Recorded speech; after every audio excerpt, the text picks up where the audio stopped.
my baby. So much confusion that she make. You got to give Black Stallion a break. Peter wait, I say Peter wait. Peter look boat a reach by the gate. Money. With boat I don't want you to waste time. Remember we still have Morgan behind. Money. Peter look the English woman who sent foreign troops in Africa land. Money.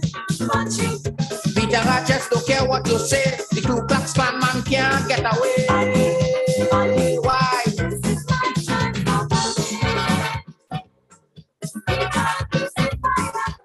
Blazing, blazing, blazing. A-bunning and a-bunning and a-bunning and a-bunning. Touch me. Burn them boys. Come in, come in, come in.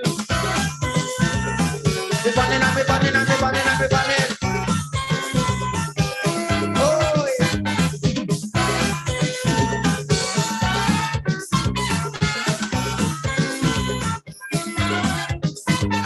Stop pushing, it have plenty more coming. They call them from overseas, but leave my Loki. During my lifetime, to me they were so unkind. So much corruption that they make. Now it is time they must feel me way. Peter, Peter, don't hold me back. Look, the one we draft the public order act. Peter, look, catch that big belly fella. We carry my money down Panama. Peter, Peter, look, the woman who bring foreign troops in the Caribbean. Peter, I just don't care what you do, but bald head going in the fire too. Why?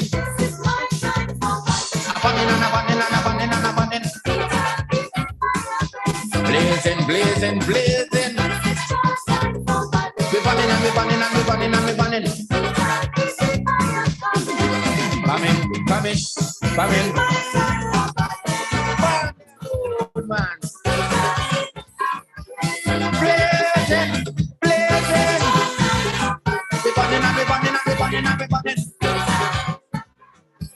Coming, coming, coming.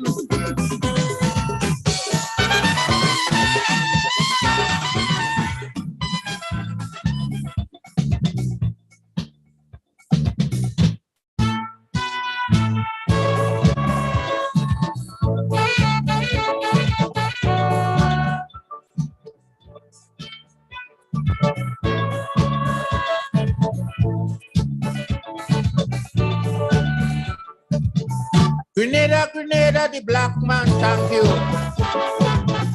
Grenadians teach me my biggest lesson. I will learn from them, I am sorry.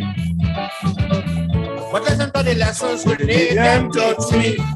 They teach me capital, social, or communism. It's the same gunhead all of them on. And from the time you team up with them, like Grenada, you're straight on the losing end. My friend, my friend. To stay away from feminism.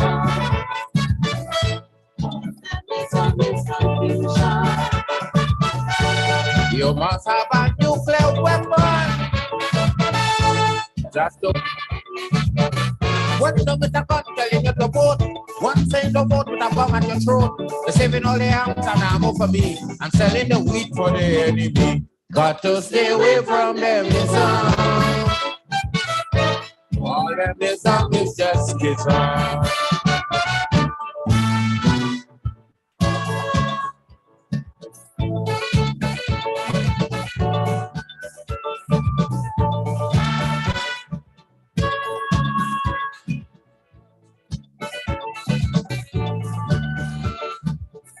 From the time you think with one of them is up. The first thing they're talking about is protection. Lots of people fool your treasury. You got to maintain an efficient army. And too much pressure from the opposition. They could always rent you a whole battalion. And when you get in excess somehow the way, how much life it costs you could never say. No way, no way, no way. To stay away from them is all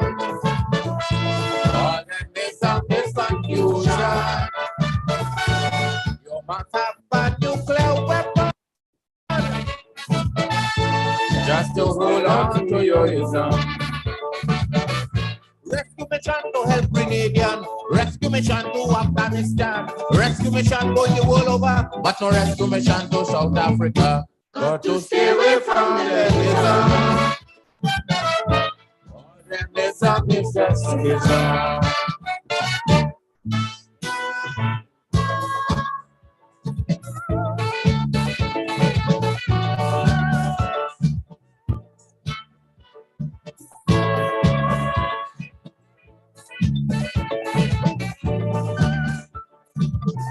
Remember when Grenada had a ism? Yes. That everybody say was mongoose oppression. The other ism just take up some gun. And they had the whole mongoose back on the run. 4 years later, the thing turned back around. It's the same mongoose doctrine preaching in town. And Grenadians keep suffering evermore. All the taxpayers' money going for war. And more war, and more war. So stay away from them ism. All them ism is confusion. You must have a nuclear weapon just to hold on to your ism. They say all the keep sports of politics. Every 4 years they boycott an Olympic. And while we arguing about who good and who bad, them gone out in space and exchanging flags. Got to stay away from them ism. All them ism is just ism.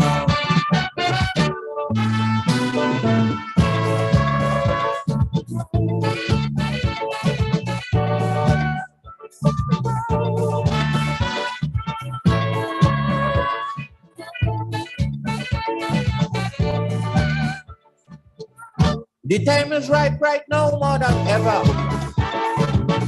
For man to sit down and write the new order. Where man would respect a man as a man. And not through color and superior weapon. Where he must be equal, righteous and fair. And realize that the earth is for all to share. And good fellow man always be true. But until that day come here, what I could do, and you too, but you stay away from them ism. Yes, you gotta stay away from them ism. You listen to Gem FM. I'm your host, the Sheriff. Yours truly, John Callis. A pleasant Saturday night to you, wherever you are, whatever you're doing. Just to hold on to your ism. Log on and stay on to Gem One FM. ism say go, one ism say yes, the next one say no. And while we keep fighting the ism war, the people keep getting poor and more. Got to stay away from them ism. That's the man, Dr. Leroy Callis, the Black Stallion. This one called the Ism. Stay away, man.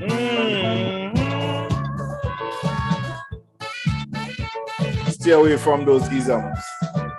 Good night, Margaret Francis. Hello. How you doing? I'm good. Where's everybody? I don't know, Pop. They've been going probably sucking mango still. A lot of mangoes, Chris.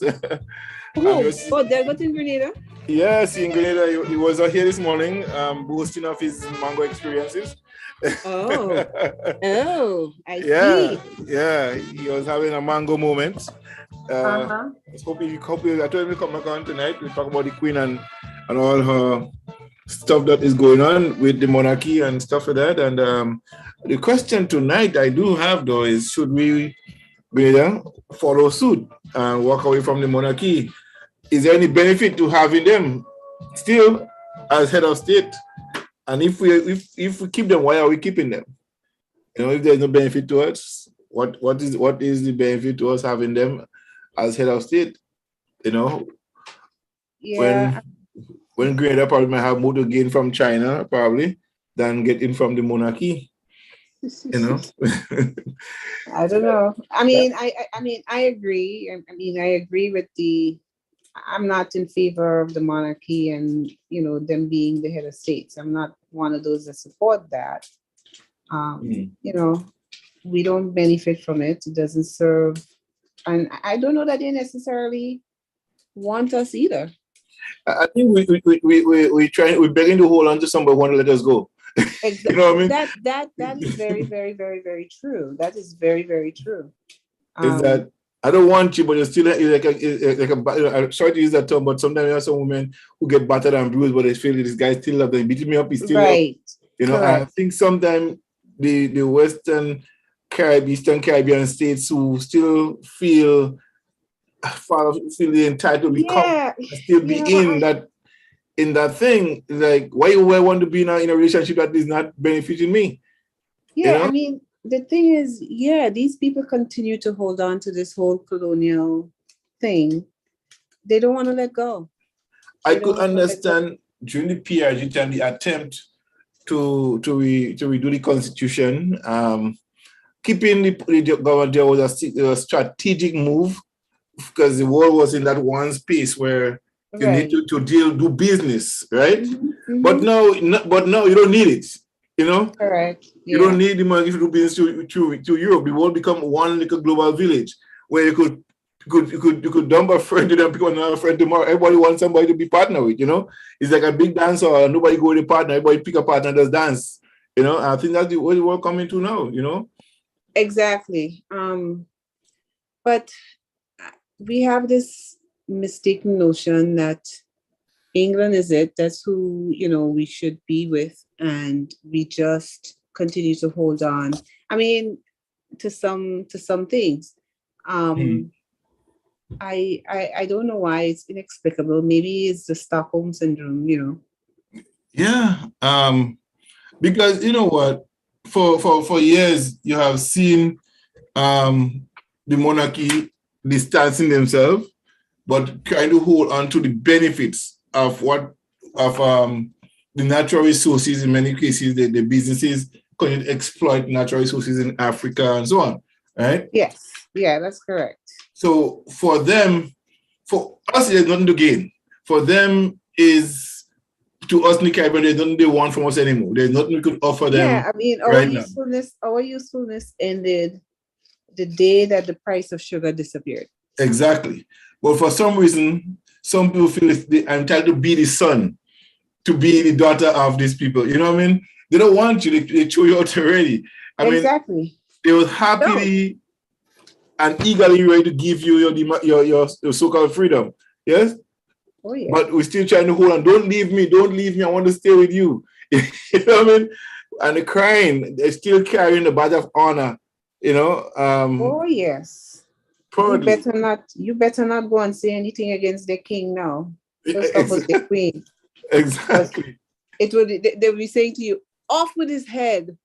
Yeah, it's true. And, people don't, somehow, Margaret, I think that the younger generation need to be educated along these lines, I wonder, I don't know that the younger generation feels that. I mean, I don't know. I mean, it would be interesting to hear I don't know. I want to think that among the young days, there's an ambivalence towards that, really. Mm. I don't sense a loyalty towards it. I think that's more in their parents and their parents' generation of people. And I mean, unfortunately, those generations still hold a certain amount of power and sway and influence on the thinking.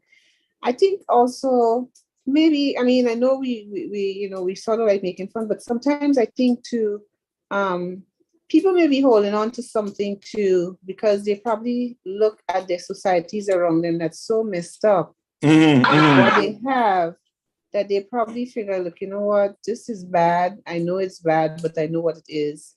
And it's probably something that gives them some sense of stability amidst the chaos and the corruption and dysfunction.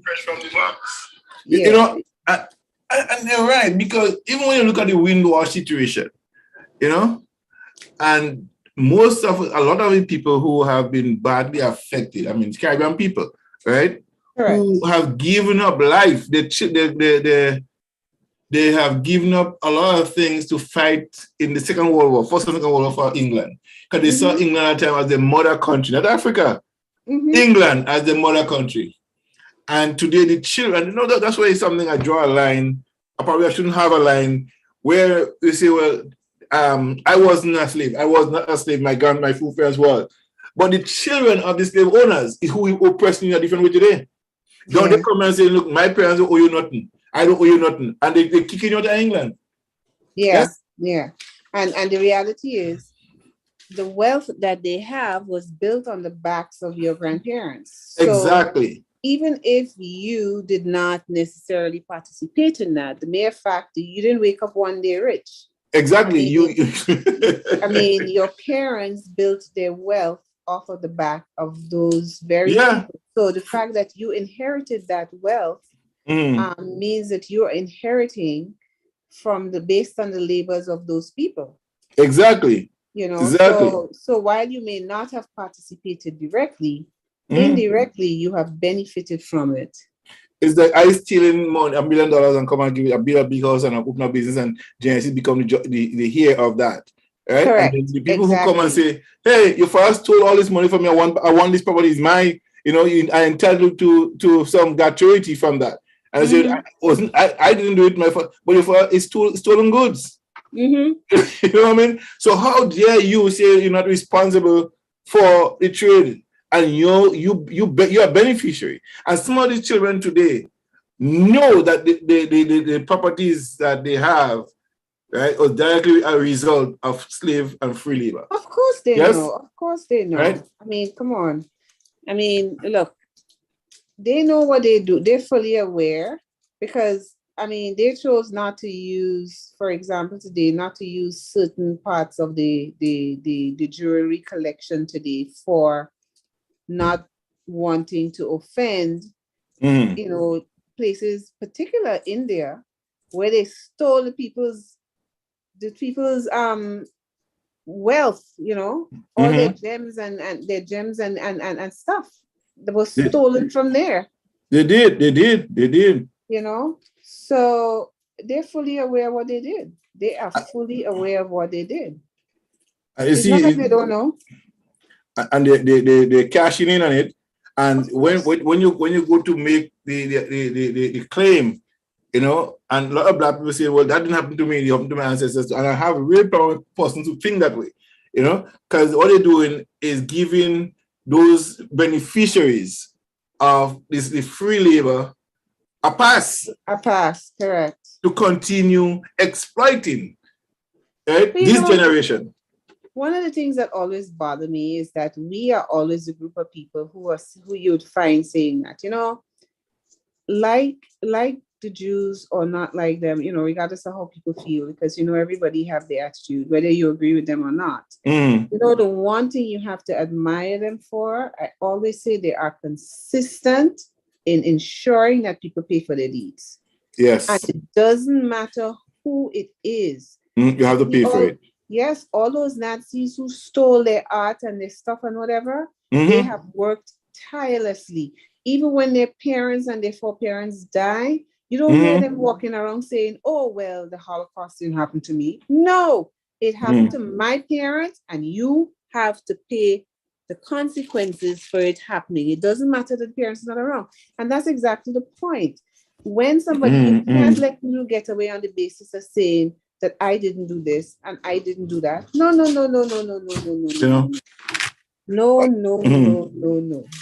can't do that. But we seem to be always making excuses for them. Yeah, for bad behavior. I think Deacon make a claim suggested that Grenada may become a republic under his leadership. Do you think that would happen? Or do you think that he would literally push that head? Because you're associating with Motley, right, very closely. I think she kind of mentoring him into a good political figure. I mean, you know, it's possible. I think there is a movement in the Caribbean today. There's been talk of Jamaica going in that direction as well. You know, so I think there's a feeling in some quarters. I mean, I don't know how strong it is, but certainly there is a feeling in some quarters that, you know, it's time to get rid of the crown. You know. So I see no reason why it can't be done. I think the Caribbean islands should reconsider continuing with this old tradition of the monarchy. You know, this constitution. Yeah, I mean, if they want a king, then get their own king. Yeah. You know what I mean? Because I don't personally, there is no, at this present, it has never been beneficial to us, right? the only thing I think Guyana, West Indian people had, being a member of a colony, that you have to travel to the colony without a visa, yeah? Who born before 1974. But what other benefit do you have from that besides that, really? No, we have never, I mean, there has always been a situation where they have sucked us dry. They're the parasites and we are the host. Yeah, and there are those who continue to believe that we have to trot our own course for ourselves, build our own world for ourselves. But we haven't been given the opportunity in a big way. Our resources have been stolen. We set up a democracy for us, and the democracy can't strive the way it wants to strive. Every time the leaders try to bring something progressive, you kill them.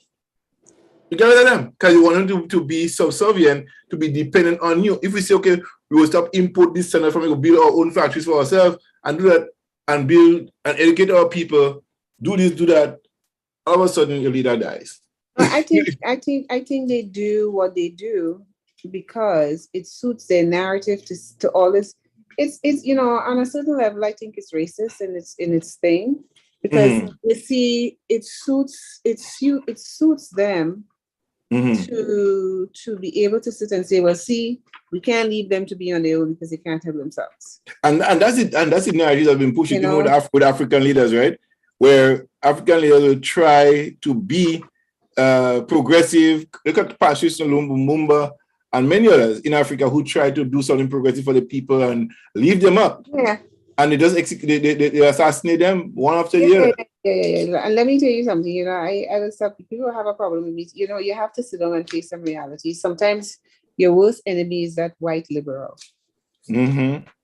People, sometimes we look at some people and we figure that because some people somewhere that, this person is thing and you're not looking at the person closest to you.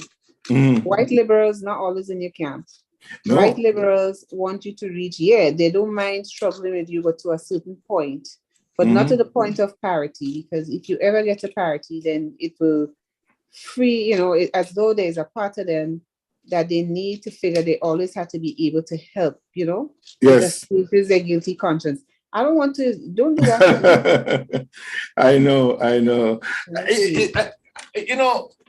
Margaret, one of the things that I've learned over the years, right, is that I think every one of us have within us the ability to create and to become successful.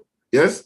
The problem is when we start to become, there's always somebody that is set up to set us down. Yes? Correct. Yeah. And we think we still can work together. They don't realize they're watching everybody becoming progressive. And they find a way to come right between that person's, right, and create that division. And they cannot make it. I remember in Toronto here, there's a credit union, right, a black credit union, going fine. All of a sudden, there was, to me, and I continue to say to you, no apologies, they infiltrate with another person like us to create disruption and let it bust. It don't make 10 years. You know what I mean? So how come every other institution, financial institution survive? Even lending agencies surviving, but a black one start, it can happen. Yeah. People look at this and say, oh, these people can't work together. We could work together. The simple fact is that they're creating the condition for failure. Yeah. And people don't get it. They're creating the condition for failure. So people look at, I look at the confession of the Malcolm X assassin. Yeah. Imagine a black person set up to kill a progressive black. You couldn't say no, even though it cost you your life over Malcolm's life. You couldn't say no. You know what I'm saying? They prefer they survive and get paid for just their family or for them alone to survive, and they kill the dream and the vision of a man who transformed the community for greater good for everybody. Yeah. They have no problems doing that. None at all. And all people, they're so gullible. Yeah. Like black science, they don't stand for nothing, they will fall for anything. And so often it happens to us.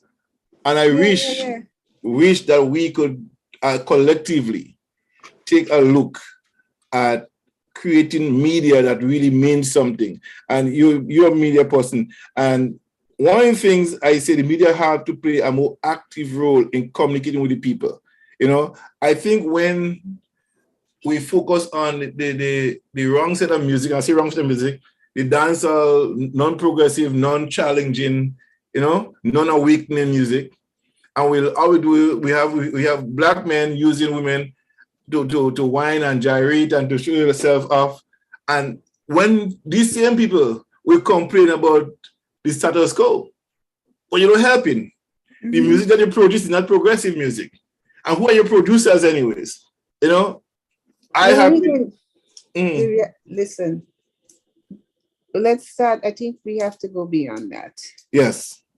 Let's start with how our kids are educated and what they're taught. Mm-hmm. We don't teach kids anything, well, certainly not anymore. I mean, if I were to look at the Caribbean that I grew up in, certainly I grew up in a time when you could have had certain lessons in school and stuff and whatever. Mm-hmm. We have basically dumbed down the education for Black kids. Mm-hmm. And so if you put garbage in, you will get garbage out. Exactly. So it's what you see in the music. Music is just a reflection of your broader society. Yeah. Mm-hmm. So it's basically what people see in the society, and you decide, well, okay, that's it, that's reflective, and that's it. It's kind of like a chicken and the egg situation, I mean, mm-hmm. And it suits these producers, and when you look at the heads of these record companies and stuff, they don't look like me and you. Mm-hmm. They look like the other side. And so, exactly. And they're concerned about the bottom line, and they know what music sells. And I will tell you, like when, and in every genre, because I know people have this inclination to always make one genre bad or whatever. In every genre of music, there's good music. Mm-hmm. Oh yes. The reality is, though, that the good stuff never sells. Never gets promoted. Because it doesn't suit. It doesn't suit the oppressors' interest at all to have you, because if you're progressive, then it means that you're going to start thinking. I mean, just as how you had a slave Bible and you had a regular Bible. Yes. It's the same thing with music, you know what I mean? Yeah. And something, Margaret, I'm glad to make that point, right? It seems simple, but it's very powerful. When you think about it, even the DJ people on the radio stations, right? They have an obligation to say, I'm not going to play it on my radio station. Yeah. Yes? They could say that. Even the publisher say, no, I don't want it. I met a young man one time, had no CDs to be played, and I said, well, I could play music on my radio station, but let me listen to it first. So I listened to music in my car driving home. I called him and said, I can't play it on the radio. He said, what do you mean? This is good music. I said, yeah, good music, the bad lyrics. You know what I mean?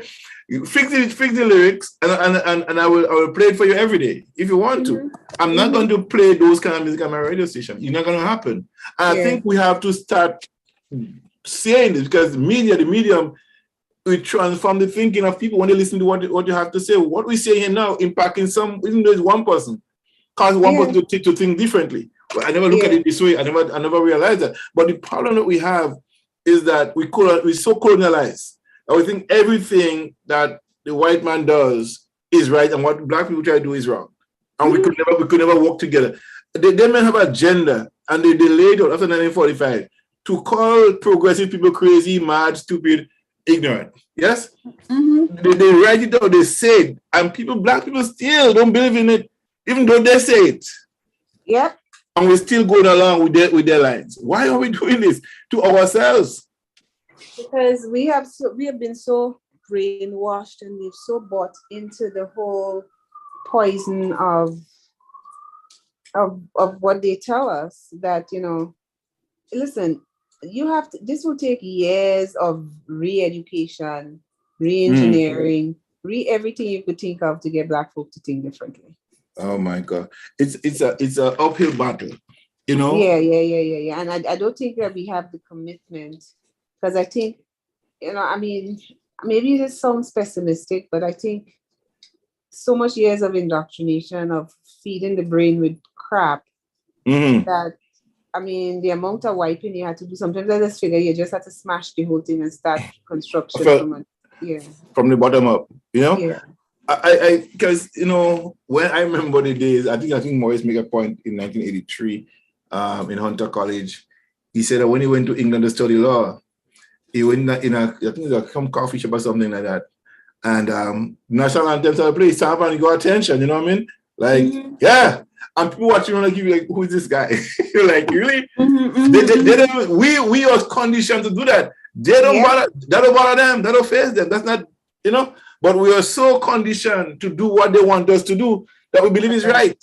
Yeah. You know, and today we have a society, I mean, the Constitution of Grenada, in one sense, and I want to throw everything out of it. Yes, there is good stuff in it, but we must revamp it to suit our way of living and thinking. Yes, you have to do your constitution over to thing. Besides, you know, I mean, look, which is why when I hear all these nouveau constitutionals running about that, it's just laugh. You know, because the people had nothing to do with that constitution. They sit down in England and they say, "This is your constitution, take it or leave it." Yeah. That was it. Legal and next to nothing was added in it for us, by us.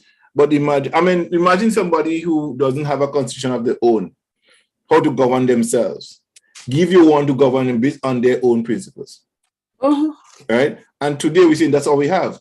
Right? And this morning I made mention to Delbert that there are several persons I've heard utterances from them about the revolution not being a constitutional government, right? And why because they do this, why we do that, they wasn't constitutionally elected, right? But they have made in 4.5 years this same unelected government by the people have established 44 state enterprises, yes? Have built an international airport, right? Revamped the Marketing and National Importing Board, introduced the NIS, yes? Have given more scholarship in less than 6 months than any government, right? Before and after, in one shot, okay? You have embarked it on a massive, agriculture campaign to eat what you grow and grow what you eat, to have new food and nutrition council set up to better manage people's health. You know, and all this, you could go on and on and on and on with that. You bought 3 banks, plus the cable and wireless, in less than 4 years of an elected government style of democracy, right? And you tell me they was not constitutionally elected. So what does constitutionally elected based on England have to do with you other people trying to make your people happy and enjoy a better living? You know? Yeah.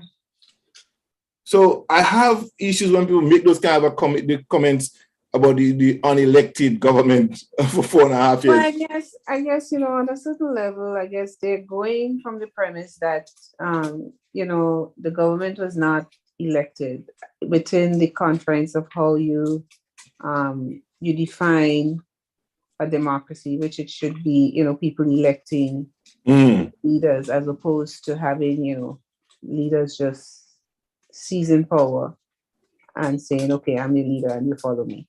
I think that's probably where that is coming from. Yeah, but when we look back at all those major cities that are today established so-called democracies, they didn't come in by elections. That's, you know what I mean? That's true. But you know how it is. And they set it up that they have to. They set it a way now that you have to do it this way, no, not the way we did it. It's like a mother discipline a child. Do as I say, don't do as I do. Yeah. You know what I mean? Exactly what it is, yeah. Yeah, and because we want to do it our way too, because we think that you have been repressive and all kinds of stuff to us, and we have to stay there and we become subservient to you. Because they have to maintain the narrative. Yeah. So they have to continue. The story has to be continued and shown to say that you are incapable of managing your affairs and your business. Yeah. They don't want you to do it for yourself. They always want to be there to babysit you, to watch over you, to make sure that you don't do it out of context that they have given to you to do. But our people need to have to walk away from this the so-called constitutional style, British style of government. We have to do better than that right now. I think we have come too far as a people, more educated now than before, that we have people that are educated as much as they are and could challenge them at any level, that we had to continue to operate under their constitution. We have to step away from that. And I believe that there should be a louder cry and bigger debates to get people to shift mindset from the constitution that we now have, one that we want for ourselves. Yeah, I mean, but having the kind of debates that you're talking of require an engaged and, a politically aware populace. And I don't think that we have that in the Caribbean today. So that, that in itself presents its own set of problems. So. But how do we, as a people, right, get to our leadership in the Caribbean to make that shift, to make that issue? Should we go through the NGOs or community groups and have discussion from the grassroots level up to bring about that what we really want to get? Well, I think the most successful movements anyway are movements that start from the bottom up, not from the top down. So that's one thing. But again, finding a few good men and women. Fine between, right? It's almost akin to looking for a needle in a haystack. Yeah. Well, it's a sad commentary. I mean, I hate having to say that, It's funny because I was like talking to a friend of mine, because I think about that, and I was talking to a friend of mine the other day, and she was saying, she said, Margaret, at this stage of my life, I should just be, slowing down, taking life easy kind of stuff. Right. But instead, she finds that at this stage of her life, the battles that she fought and things that she fought for, that she still has to be fighting those battles today anew. Exactly. And that to her is just so frustrating, demoralizing, and everything else. And it's true. I mean, and I feel that way many times. When I wake up and I see certain things and I hear certain things, I often say to myself, but these are the things that I struggled for as a young person, right. As a younger person. And the mere fact that today I find myself still struggling for that is just wrong. What was the point of my struggling for it many years ago? What was the point? Yeah. How do we correct that though? How do we fix that without us having to fight again, and the young people still not, many of them are not engaging, have been engaged to participate in a democratic process, for the for better terminology here, to get what we want, to tread our own destiny, to decide that we want better from the society that we live in. I don't know. I think it really has to start with the very young. I mean, you have to start teaching. You have to bring things like civics back in school. That kind of stuff. I don't know how to do that. And then you see the other thing is you live in a different world with a different set of terms of reference. A different, technology has done so much to change the way in which people get information. There's so much disinformation out there. Plus, with AI now, there are just so many things popping up that you don't even know what the hell to believe. Right. Things are so real. It's like, so it's hard. It's a struggle. I mean, I honestly don't have any answers. Hold on a minute. I'm going to play a commercial when you come back. Put a commercial together here. And where is the commercial break here? Where is it? Where's my commercial? So can I put this over here till I find it?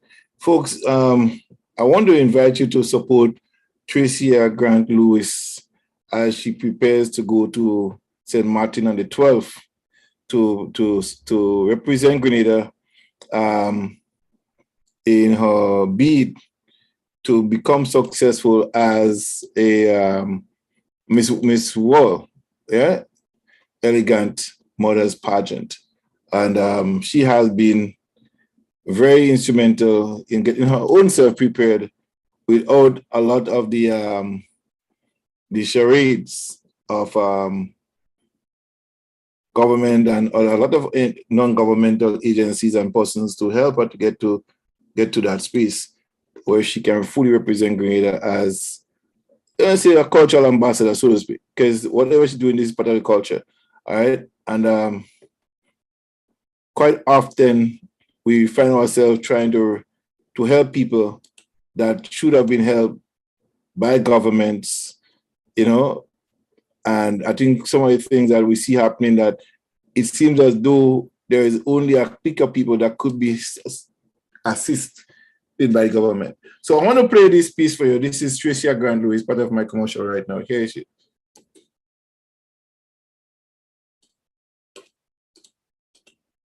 And Philly Martinique, a place where fascinating beauty, tranquility, and peace reign. I am Tricia Hazel Grant Lewis, a delegate at the 2023 Miss International Elegant Mothers Pageant under the theme A Mother's Prayer. This pageant is unique in that it offers an opportunity to celebrate both the beauty and strength of women and showcase our beautiful paradise, offering some of the most spectacular scenery in the world. Grenada is a fascinating, magical, mesmerizing, and exceptional work of art designed by Mother Nature herself. Grenada is also endowed with beautiful and strong women. Throughout its history, Grenadian women have ranked high in physical attributes. They have also scored high on the excellence scale. Therefore, it should come as no surprise that many of our sons and daughters excel in their academic and career pursuits. It is an honor for me to recognize the contributions our women and mothers have made. Antoinette Peters created a positive home environment and instilled discipline in her son, Anderson Peters, propelling him to become the world javelin champion. We are home of the Olympians. Velma Alexander Lewis gave her son, Elmon Lewis, aka Mexi the Messenger, a model and foundation for life. Today, he is a proud husband, my husband, father, reggae artist, and an astute businessman. Don't bother about man, your brother. Don't bother about man, your sister. Leave give thanks and leave it.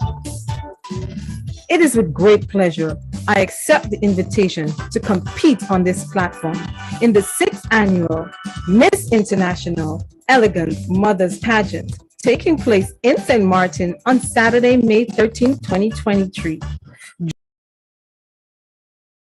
And mothers who have played vital roles in the development of good families, laying the foundation for a good society. Let the judging begin.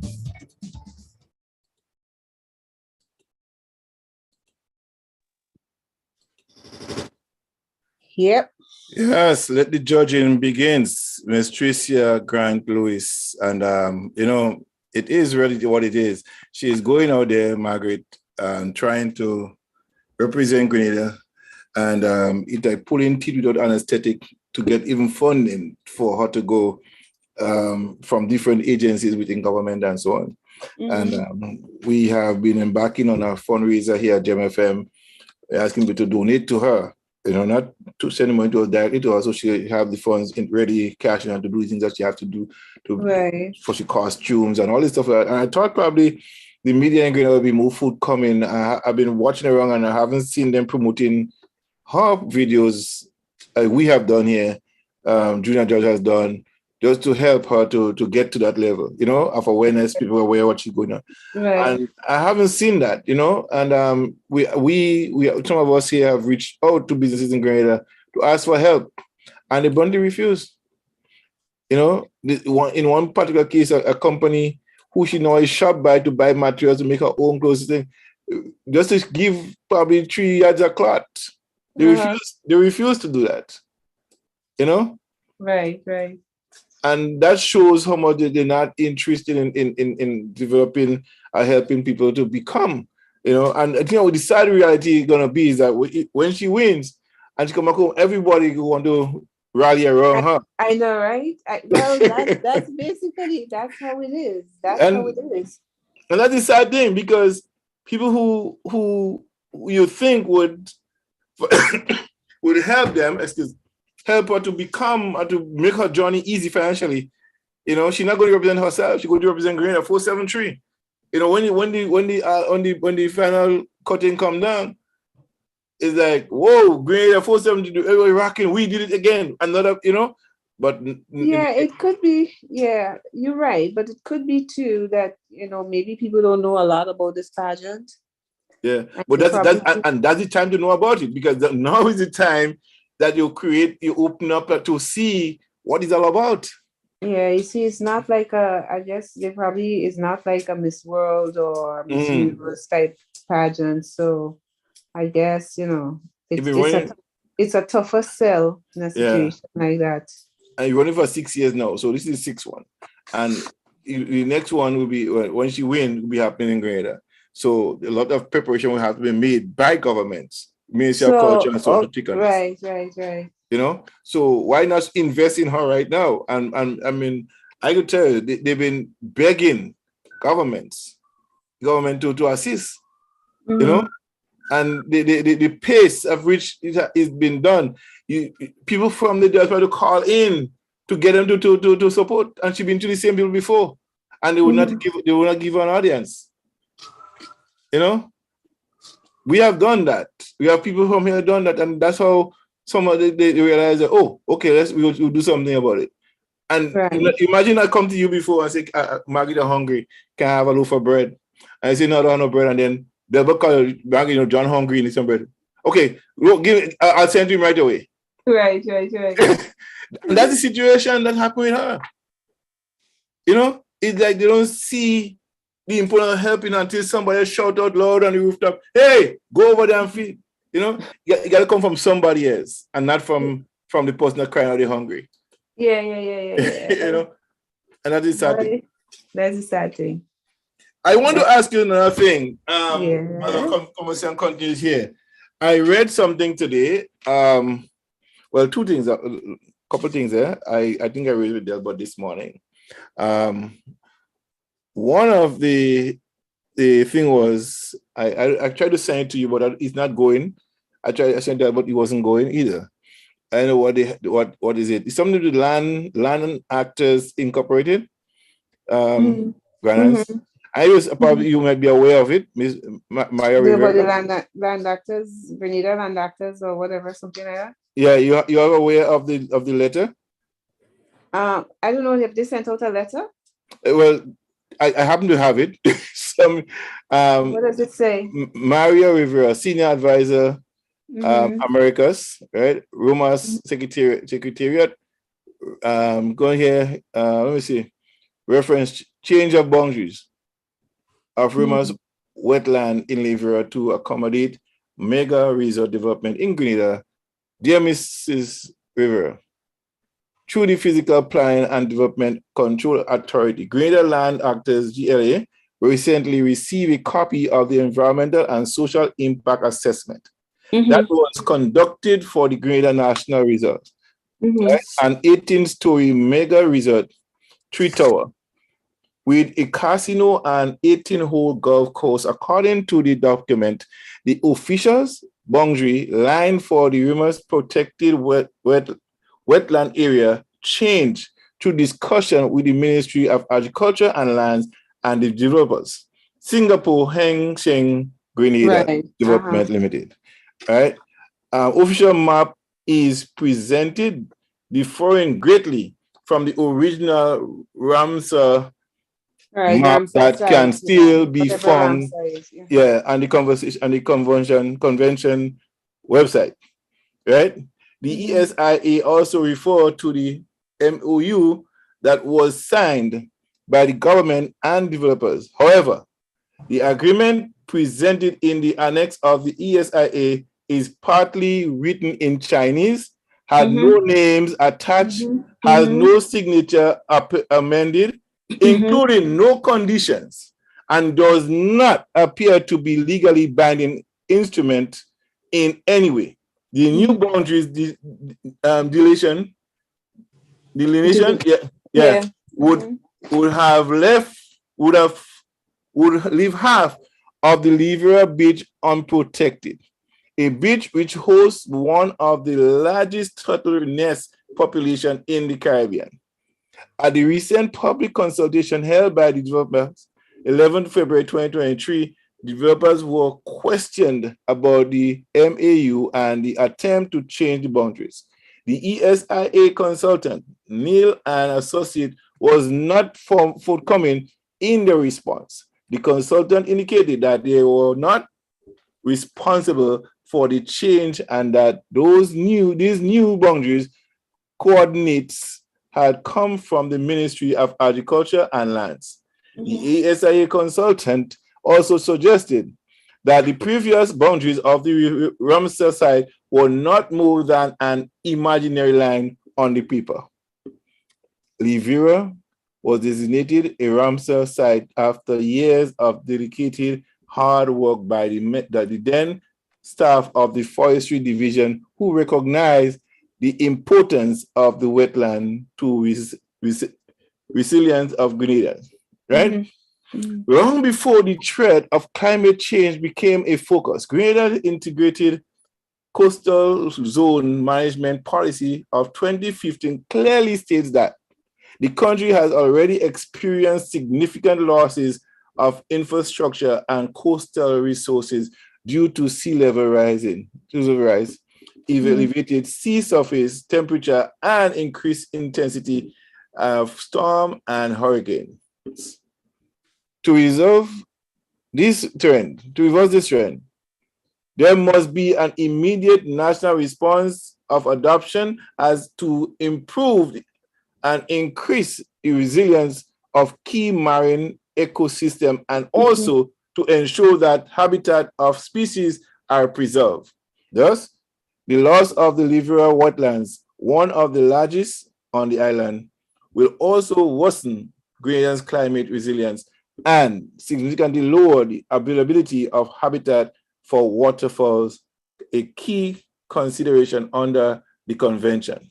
GLA would like to draw your attention to the third statement of the convention, which echoes the thinking of our organization, in that wetlands constitute resources of greater economic, cultural, and scientific and recreational value, the loss of which would be irreparable, and there is no other wetlands in Grenada like Livera.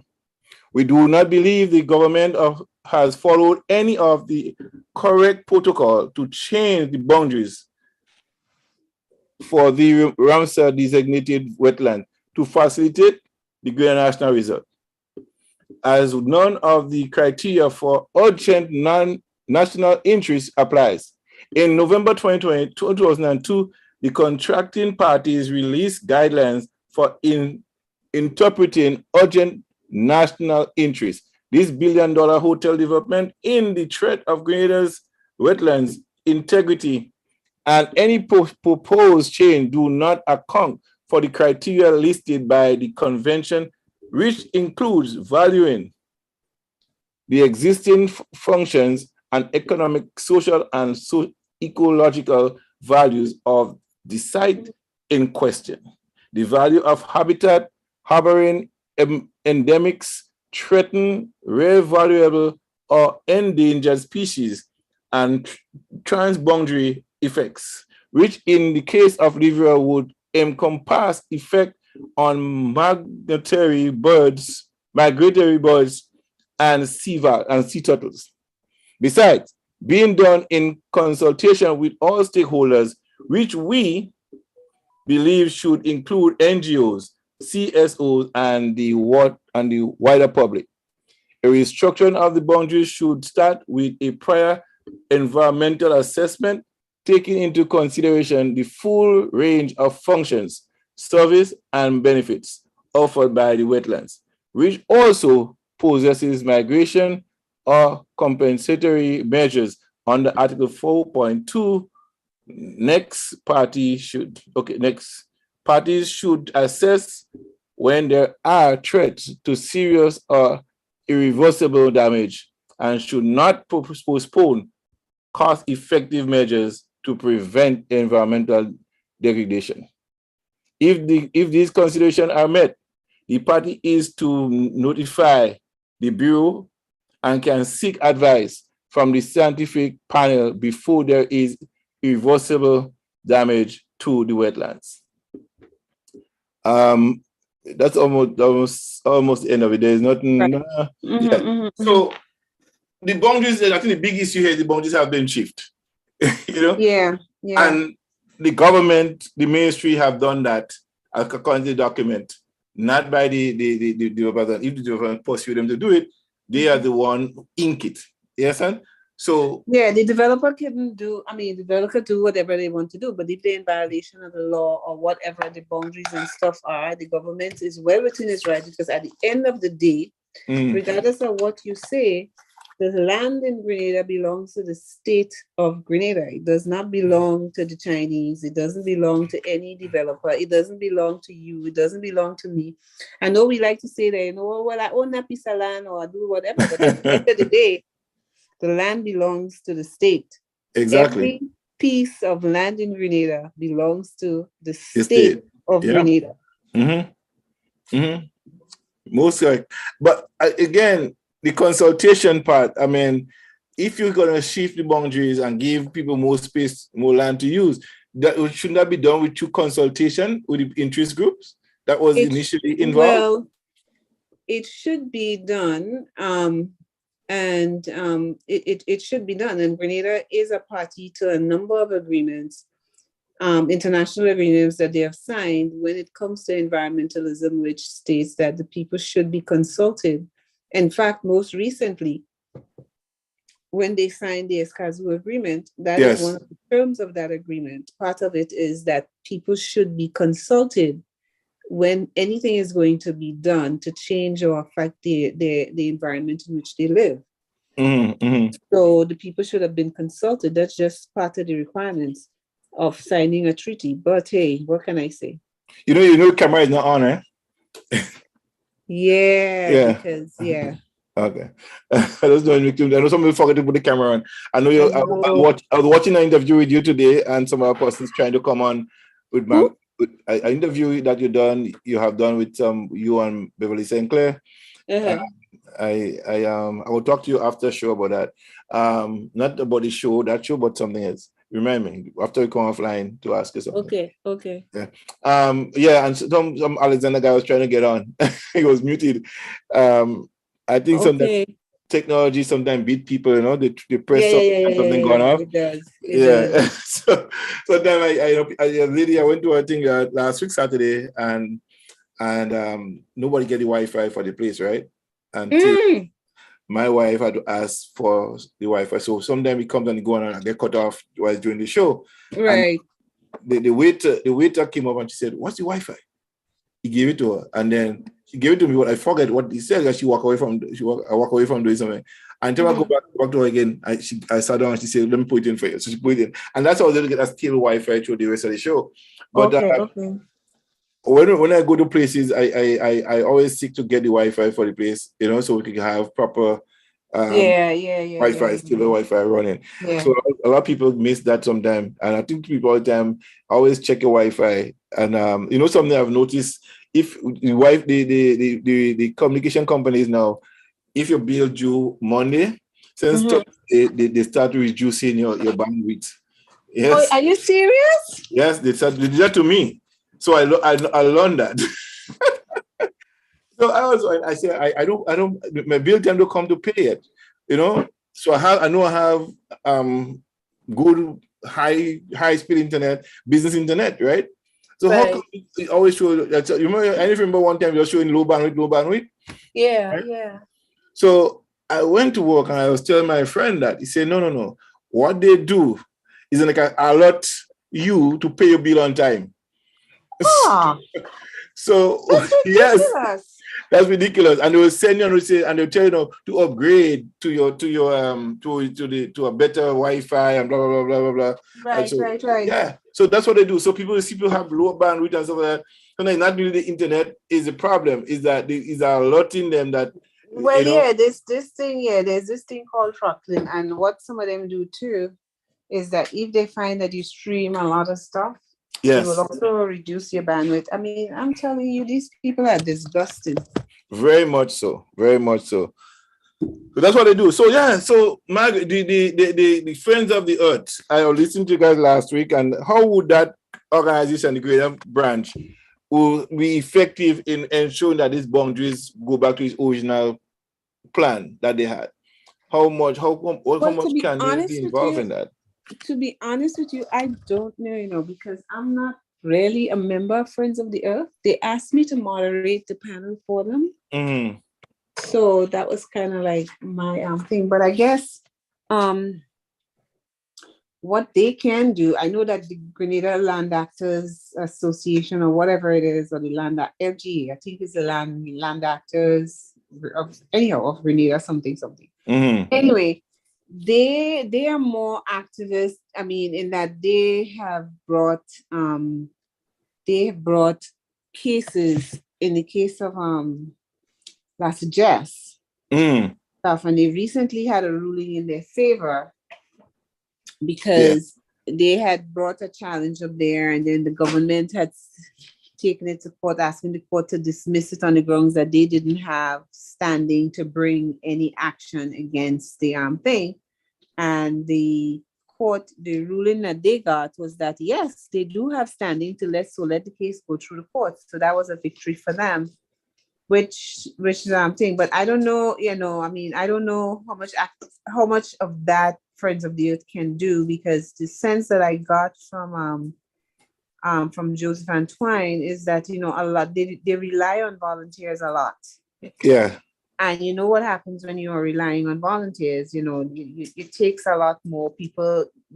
People do things when they can, on their time. They may not have the time, they may not have the commitment, that kind of stuff. Yes. So it's kind of like difficult for them. I mean, I think even land actors, they have had, it was difficult for them too, because, but they've had a couple volunteers.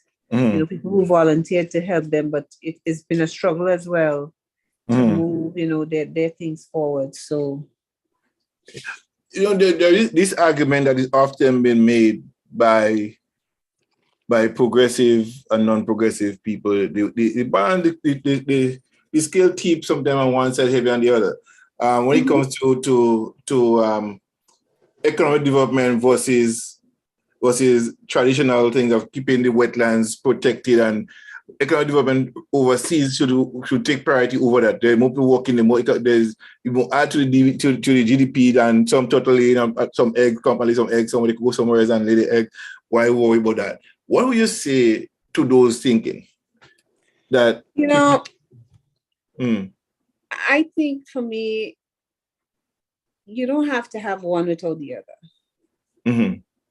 You can have development and you can have environmental conservation. If people are willing to put their minds together and think creatively as to how to get these two things to work together. It's done in other places. I mean, I think Costa Rica is a good place of where they pay really good attention to the environment.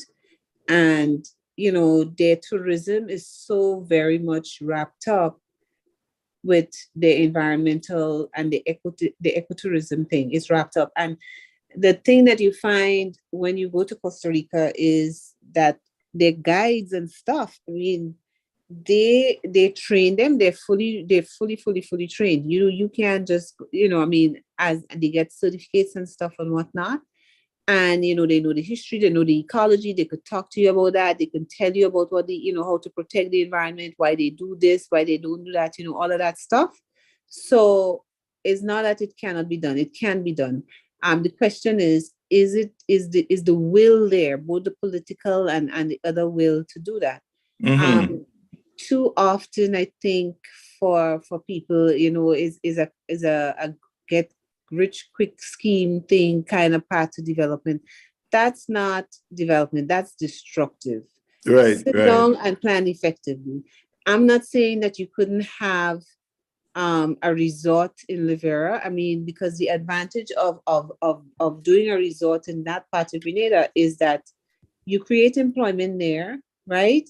And you basically would sort of, on a certain level, move development around, because that's one of the problems that you find in most countries where development tends to be concentrated in cities. So then you have this mass migration from rural areas because people coming to these cities to look for jobs and stuff. And you find the death of towns and cities and stuff like that, because people move. And then the cities now get overcrowded. You get ghetto settlements developing, all of them kind of stuff. So having a resort being developed in Rivera is not a bad idea. Right. But it should be, it's something that could have been done without damaging. It could have been done in conjunction with the thing. There's nothing with it. You couldn't build a fabulous resort there and quote different kind of people. For the people who are, for example, when the turtles are coming in, we know you have that season. That could have been a good thing to promote stuff around.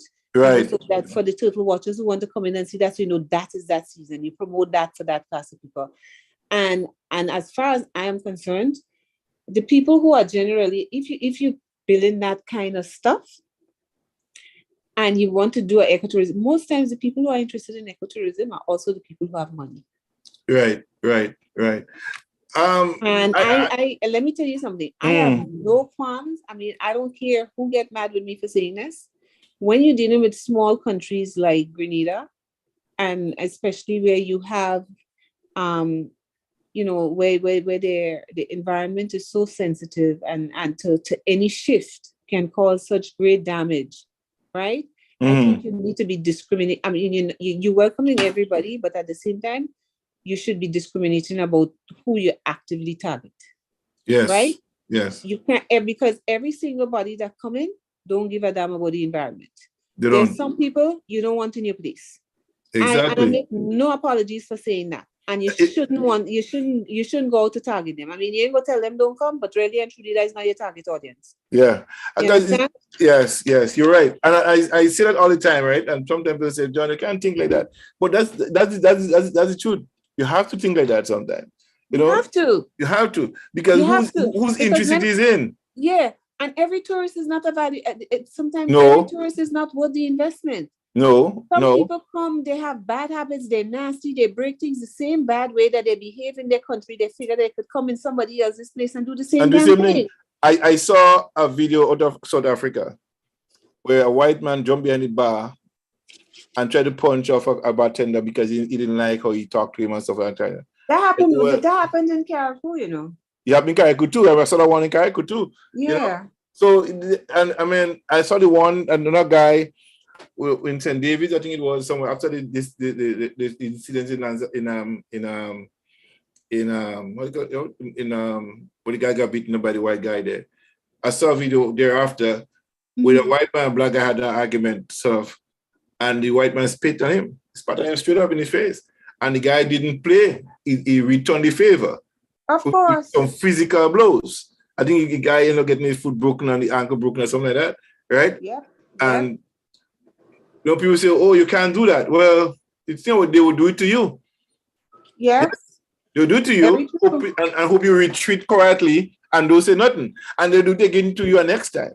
And I think the powers that be must set standards. And when you come to this country, the laws belong and you have to follow the laws that govern this country. You don't come with your law to live in it. That's exactly the point.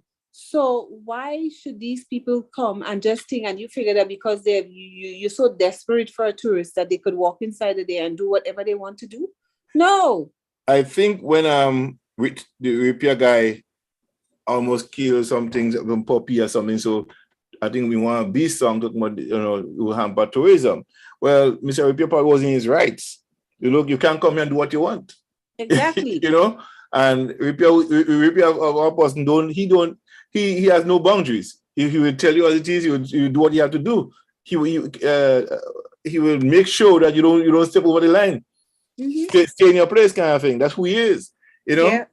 And there's a lot of people like him in Grenada who probably people try to shut him down and say, well, you'll kill tourism, you'll kill this. Look, people migrate all over the world every day. Yes. If he's a bad one, we don't want you. Correct. Exactly. We don't want you. Don't want. I mean, Yeah. airlines ban people every single day for bad behavior. Exactly. So why should we accept it? You know, let them stay over there. You know, I mean, yeah. The United States, a lot of people want to come here. The United States doesn't want everybody here. No. It accepts who it wants, and who it doesn't want to tell them they can't come. Look for example. I always look at the Canadian government. They I think the 4,000 people from Ukraine coming in. Okay. I went to the money market to send some money a while back. Well, yeah. And this lady, she's from Ukraine. She just came in 11 months. And she has a job already. Yeah. Yes? Oh, you see, well, she was progressive and she looked for a job right away. No. She go there and that was they put them in places so they won't be on the street begging. They get jobs for them right away. That's correct. While there are people here trying to get it landed for the last 10 years. Lawyers been shuffling them around. I will tell you, I have taken people from lawyers and consultants, yes, and getting the papers in less than 90 days. I did that. Yeah. Right. And I'm not a practicing lawyer, but I know what to do. And I help a lot of people do that. The same way I did exactly show them how to do it the same way. And they got through. So people paying people pay $5,000, $10,000 to lawyers, and they don't have to pay any kind of money. But because you don't know what you don't know, and they take advantage. Yeah. One of my Ghanaian friend got himself in prison in Canada for malpractice and whatever, you know. I don't call him, but he's a very good son of the soil. Some will say a good son of the soil, but some people over here despise him. Yeah, for what he did, right? And I took 3 people from his office.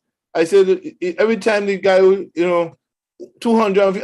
I need that $250 to do this. I need to listen. When you file your application for your money, it's $550. $550. You send that money in with your application. What the trial before and prepare. The form is simple to fill in. The most difficult answer on the form, Margaret, is why would you want to apply from within Canada? What hardship would you face if you return to your country? Simple. Let's try this question. Everything is about your family and you. Yes? Right. And if you have how many sisters you have, where they are, brothers, where they are, the data, but they need that. When the school, have you been involved in any military that kill or murder people, whatever? Have you been in charge for any crime, you know, against humanity and stuff? Simple questions. Right? The challenge is question E and D. Right? So you might have to, I advise that you don't answer this question directly. You do a summary of your life and put it in there for them. Write a 1-pager or just a 2-paragraph about you, and just keep it short and simple, and have backup documents for your stuff. And say, right, and keep an inventory of who you are, what you do, what's you've been here. You know, so lawyers take all this money from people, and eventually they send them back to Grenada, St. Vincent, Jamaica, and all other places, right? Because they have not done justice to those people, and they take the people's money. And they keep asking them for more and more money every month to meet them on the budget. Right. That's what they do. You know? Can you imagine a lawyer sucking for $10,000 and you're here 5-6 years and you don't get nothing? 7 years and they're still asking for money every month. Oh, the immigration call. But immigration knows once your paper's in, any information the immigration sent to you, they will send a copy to you. So if you don't get nothing from immigration, don't pay them 1 cent. Right. Once your money is in, the government, the immigration will carbon copy what they send you to them. What they get is a carbon copy. You get the original copy. Right? So the government send asking for any information. You don't send it to them. You don't go give them the money. They come asking for money every time. Oh, the government asked for this and they also like, I do this for you and I need $250 to do this. They're lying. they're making up your budget for the rest of the month. Yeah. Especially if you don't have any new clients coming in, you become the sucker. They take in your money. That are crooks and shysters. Yeah. So I tell people all the time, be careful where you sow your seed. Yeah. Yeah. This I will say his name. I will tell you his name in private, Louis. Yeah, but he been in prison in here for this malpractice. You know, he been in prison for it. He makes some time. I didn't know he come out yet. You know, so no, but you have a whole set of crooks outside of there, man. You had to, and you know the thing that really gets me, John, is that you have a lot of people who do that to their own people. Very own people. I mean, I know Grenadians up here who have screwed over their own fellow Grenadians. I mean, how do you do that and sleep at night? I should say I was very lucky, blessed, everything. When I came here, I went to a friend. He's supposed to be a family friend of mine, and he did not do me no wrong. That was, I could call his name, and yes, Margaret, yes, Louis. You're right. And I went to his house. Somebody introduced me to him and to go to his house. I went there, and when I finish, I get to know more about people situation than mine. I tell my wife, I say he can do my papers for me.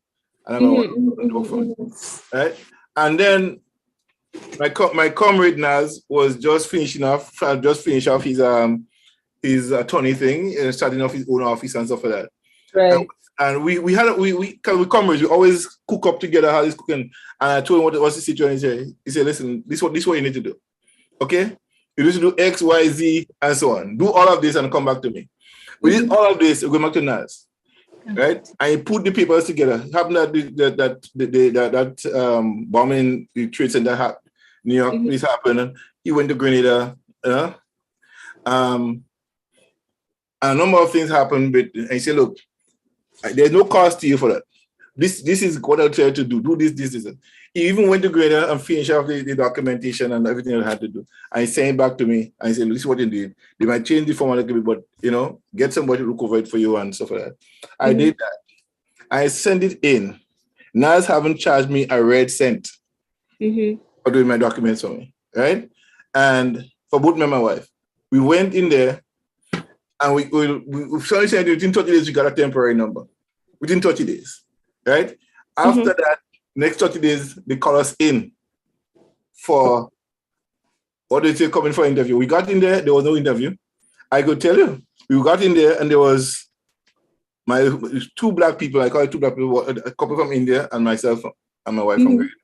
All the rest was Polish, Russian, and other European people in that room. Over 60-something people, all right?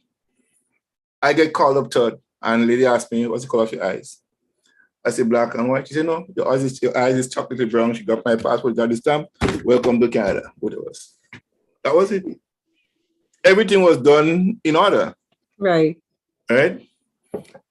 And I say to people all the time, you got to know who you're working with. Who you're working with, exactly. And there's other persons who went to him. My sister-in-law went to him. I recommend my sister to him. She got through her stuff. Other people, after people take their money for years. Yeah. So we had to know who playing right and who playing wrong. And I've done it for other people. I show them to follow the same principle that Niles taught me, and I keep doing it, showing people what to do. My friends and stuff like that. People, friends of mine and friends of mine. It does work.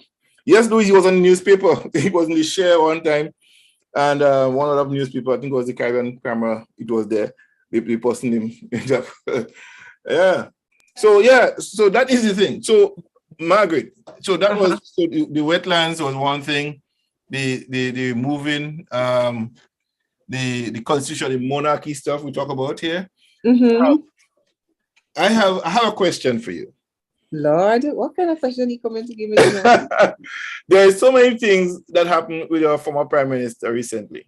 A lot of interviews are taking place with him all over the place, and people are accusing the NDC of not firing back fast and hard enough. If it's not for Kem Jones, nobody will know what's going on because they're too silent moving forward. The former Prime Minister has been ranting and raving about a number of things. Some people think he lost his mind, that he's not in his right frame of mind. The Delma situation where she spoke out about what he did, and in terms of her punishing her, so to speak, punishing Miss Maturin and Miss Moses, among others. And some persons think that she shouldn't speak out about it. She shouldn't do it. I think she should have done the right thing. That same meeting was coming to crucify her in it, but they recognized on the ground that it wasn't in their best interest to do so. Yes. Yep. So she took the approach she took and exposed them. Yes. Mm-hmm. Recently, there is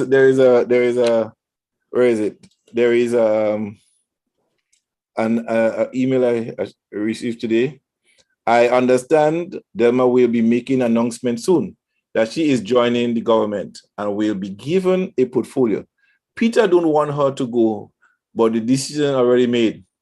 Heard she writing on Jeffries for Team Delma. Let me start with this one. Do you think Delma should go over or should she remain where she is? Here's the thing. I don't know. I mean, I think we had this conversation sometime before. I sort of like have a problem with people crossing floors. That's me personally, right? And my reason for that is this. I figure that when somebody voted for you, they voted for you also as a member of the party, of a particular party. You understand what I mean? Mm-hmm. So I sort of like feel, and if she left and she became an independent, I probably wouldn't have a problem with it. Right. But to cross the floor into another party is kind of like where I kind of like have a problem, because they elected you on an NNP ticket. You understand what I'm saying? Right. And I mean, people voted for you because you were an NNP. Mm-hmm. I'm not saying that there aren't people who voted for you because you were you, but the people who voted for you because you were an MP. Yes. So, and because they supported that party, and they probably would not, and there may have been people in the list who probably didn't want you there, but they voted for you anyway because that was their party and their party's candidate. Yes. So for me personally, that's just how I feel personally. I mean, it doesn't mean that I'm right or that the other person is wrong. You understand what I'm saying? But that is just my personal view on crossing the floor. It's not something that I am a big fan of. Right. I personally in favor of her moving, and I think that you should leave her on the opposition side for good reasons, right? You have an ally on the other side. Yes? Mm-hmm. So I think she should stay there and work there, and you should let her stay there and work there. So, but you have her on your side. She will support your bill. She will work with you in your constituency to make sure things done. Right. Mm-hmm. I think that part, I think that's what I think her line should be. But when your party that you're in does not see you as valuable to them anymore, the Prime Minister don't see you as he used to see you, they don't view you as that, and some of the top brass in your party are breathing down your neck, killing you softly, with open arms, distancing you, should you stay? Should you go? I don't know. That's what I'm saying. I just, if she wants to leave and operate as an independent, I don't have a problem with that. Yeah. Because she could still function in Parliament as an independent. Yeah, and she can. Right. I just don't like the part about leaving and going into another party for the simple reason that on principle people voted for you as a member of NNP. You understand? Yeah. And when you cross and you go into the other party, you kind of like, that and a person has a right to support a party that they want. And they voted for you because you were NNP and because they were NNP supporters and you were a representative for the NNP. You understand? Well, I think I look at it that way. Also, they voted her because they love her, and she go in there based on people love for her running for the party. Right? I am sure that there are people who voted for her on that was the basis because they love her and not because of the party. But I would like, I mean, I don't know this to be a fact, but I want to believe that it may be the majority of those who voted for her because she was NNP and they were NNP. Mm-hmm. Well, I think she have done a very good job in softening the blow, right? When it comes to NDC receiving a dirty end of the stick, you know, in the recent victory of the NDC, and a lot of stuff have been changed, and they were trying to pin the NDC on it and say, you guys do all the wrong things, and you consulting the people and stuff like that, and the people haven't known. And she said, no, I in my constitution, I told my people what is the situation, what is going to happen, because this was a temporary thing. It would not remain forever. So whether an NMP or an NDC, it would not remain forever. It's just a temporary patch for the president's construct, just for that time, right? Yeah. And when Sheldon Scott and others go on the thing and making NDC taking away money from people, blah, blah, blah, that was a fact that she addressed it. I said, no. It was not forever. It was a temporary fix, and I've told my people don't expect it to continue. Right? So she showed on that narrative right there. Then you have Andre in St. Patrick's going on to resign, go and making all these things, who talk about how good she was, how loving she is, and everybody who loved Delma all of a sudden turn on Delma. Yeah? Because she accepted the invitation to work in her constituency with the present senator. Yes? And the same prime minister was asking for cohesiveness to work together before. So here somebody come and get an invitation to work with, based on what he was saying publicly, let's work together. And all of a sudden you're shunning her because of that. You say you're going to leave, and she say, okay, what do you think about Peter becoming? And you're vexed because she suggested Peter. You get rid of Miss Matthew because you think she's a leaning to Peter. You know what I mean? Miss Moses, because you think Miss Moses. You know what I mean? So, and then all these people who was sidelined. Yeah. On the other hand, I mean, you know, look, it's politics, right? Yeah, 101. And he has to survive. And you have to neutralize your enemy. And if you see somebody looking to make Peter the boss, if Peter becomes the boss, it means you're out of a job, right? He is. So it's self-preservation at the end of the day. So, you know. Do you think though that the former prime minister have not called a convention? Do you think this is out of fear that he will lose the leadership, if you understand? Well, it's possible. It's possible that's a possibility. It's also probably because he's been shopping around for leaders. Yeah. And that's the problem. You know something? Where you may accuse, say what you want. People could say NDC always changing leaders. They have a pool of leaders to choose from. Yes? They have no shortage of that. So any happening to replace a leader anymore because they have leaders there. Right? In that case, even though NMP they have not, the prime minister owns, and the former prime minister owns the party to him. That's my party. I build this party. I choose what I want. You know what I mean? And that's what he's been pushing. You don't see nobody suitable. I mean, that's a big failure for leaders who have not created leaders, you know. You just maintaining followers. Yeah, I agree. But I think outside of Trinidad, Barbados, and Jamaica, honestly, preparing leaders for taking over the parties is not something that's done in the smaller islands of the Caribbean. But something should be done. It should be. I know it should be done. But for some reason, I can't think of any smaller Caribbean island where you could see a leader in the making in the event that the current leader drops dead. You understand? Yeah. So in most cases, you know, because Trinidad, Barbados, and Jamaica, the only three where you know for sure, if Golden was to pop tomorrow, believe you me, JLP has somebody to step into his shoes right away. They don't have to blink. They don't have to blink. You know, same thing with PNP, same thing in Barbados, same thing in Trinidad. But the smaller islands, because look what happened to GULP. Exactly. Gary died, and that they party were never able to find themselves after that. I mean, they tried a success. They had between leadership struggles and other struggles to get our party together. They've never been able to come back. Because the problem is that all of these parties have been built around one individual. Yeah. You know, look at what happened in Antigua. When the birds kicked the bucket, what happened? You never hear nothing about, you know, Yeah. you know, and it's the same thing. If Ralph kicks out tomorrow, what do you think will happen? Yeah, that's another problem, right?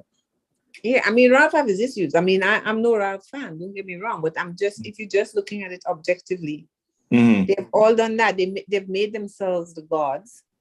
Yeah. With no replacement god coming up.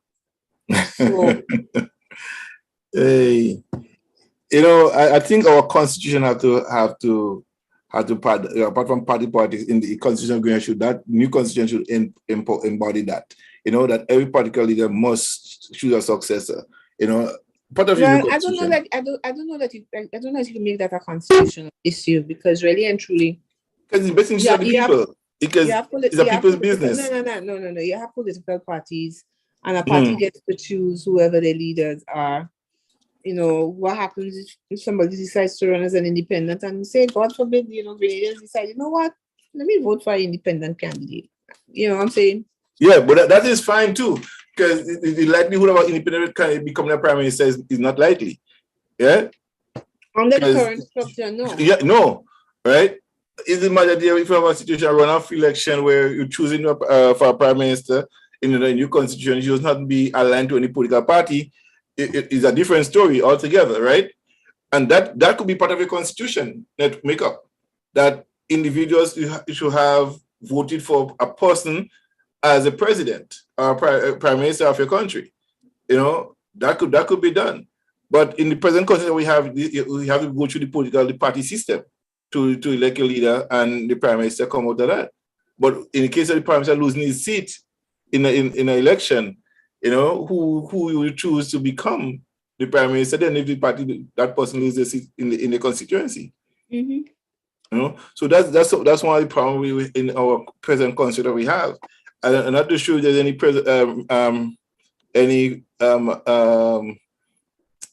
reservation made for that in the present constitution, you know. But I think that we need to have a serious conversation on constitutional reform and changes in Grenada. We need to have that.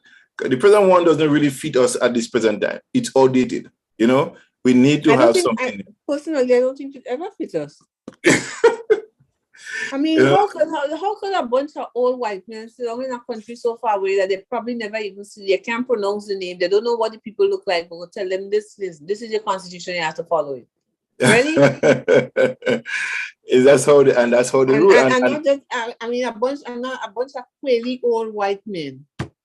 You said that, right? And not only that, you know, I have been looking at a lot of laws that have been drafted in different governments and countries and right?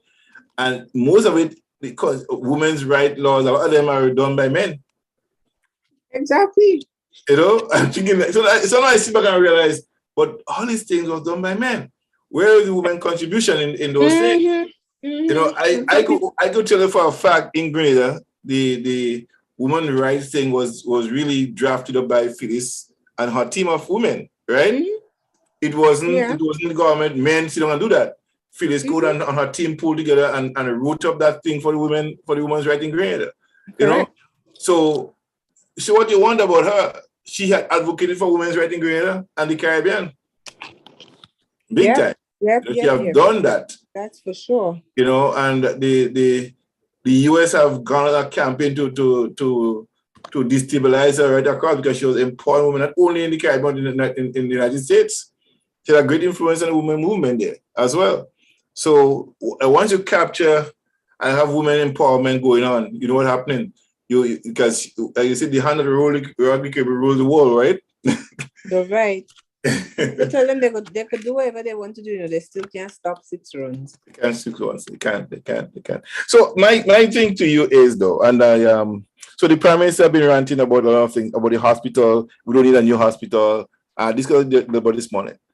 We don't need a new. We need new, better facilities. What if we have a new hospital without proper facilities? I mean, he's been there for 20-something years, and he's been Prime Minister for more than 10, right? At one time, he spent 13 years. in one thing, and then you come back again for another 10. Yeah. So touching on the 20, 23, 26 years as Prime Minister of Grenada, right? You demonstrated against the NDC for better healthcare with big plaque in your hand. You got in the board and stay 10 years, and you still have not introduced or put a new health system in place for the country. But now you're criticizing the need for a new hospital. But here's the thing, you know, to be very honest with you, I don't even bother to get upset because Keith and them just playing politics. And the problem is that people giving them air, so the fire keeps burning. You know, I mean, they know which choir that they play into. Yeah. You know, but when I see people like some of their people online thing, I just have to ask, really, people, you were there doing the same blasted thing. You didn't have a problem with it. No, exactly. You didn't see the problem before, but now you come and you see the problem, really? The eye just open. I think somebody said, I don't even bother. It doesn't even make sense. It makes no sense, you know, getting yourself hooked up and all of that over that stuff. Right. There's some things, you know, there's some things you just have to let fly. I think somebody said recently while they posting that NDC have become a very good magician. People couldn't see before now seeing. Yeah. You know, they couldn't see. Good. Now they see that they should be voting for NDC next election because just for the site alone, they should be voting back NDC into office. You know, but the people that is now hosting shows, bringing the Prime Minister on as a propaganda machinery. And I said that this morning that if it's not for Kem Jones, a lot of things would have gone unnoticed. Yes, and he calling them out as they appears. Yeah. And he's doing a very good job at fighting back. Yeah? Yeah, and I mean, look, and fine, and let him do that. That's probably his role. You know, you have good cop, bad cop, but the Prime Minister of the country doesn't need to get into a sling fest with somebody who is old and washed up. And I'm sorry to say that because it's unfortunate. I mean, I don't want to diss old people. I'm just saying, in his case, he's old and washed up, and I don't care. You know, and he's trying to remain relevant and looking very stupid trying to do that rather than trying to be a statesman. Yeah, I watched an interview with Linda Stricker, Jurity, and so on. I think like, are you kidding me, people? That's the best you could bring out. That's the best conversation you could provoke from the former Prime Minister. It's like, no, man, don't do that. It just show how the poor level of journalism that they portray. You know, it does not bring out. Doesn't ask a tough question. They just kind of sugarcoating him. No, and they do why they didn't invite Callistra? They will do that. Why they didn't invite Kellan? Why they didn't do whatever? They will do that. There are loads of other people that they could have invited. I mean, but I guess you know you look for the person who you think is friendly to you. Yeah. I think what it does, what is sad though, is that it really makes it look bad for journalists. No wonder why people don't respect journalists and journalism, because you have people like the Linda Strickers of this world will go and do the kind of crap that they do. I watched an interview. I think it was the one with the Prime Minister with the data collection stuff, right? And she was asking a junior journalist in her, well, if it's her associate or whatever, to ask some questions out of context for the thing. And they had to say, no, you know, like, really? This question is not for now. We're taking particular question for a particular subject right now. You know? Like you're putting somebody in line of fire that would be hit hard and you just sit back in the back. If you want to ask a question, ask yourself. And putting somebody to ask you a question for you is like, you know, I don't want to ask questions. Exactly. Like, just go ask for yourself. That's one of the things that as a journalist you have to be careful of, that you don't get used. Yes. In acting in somebody's agenda. Yeah. You know, but what can I say?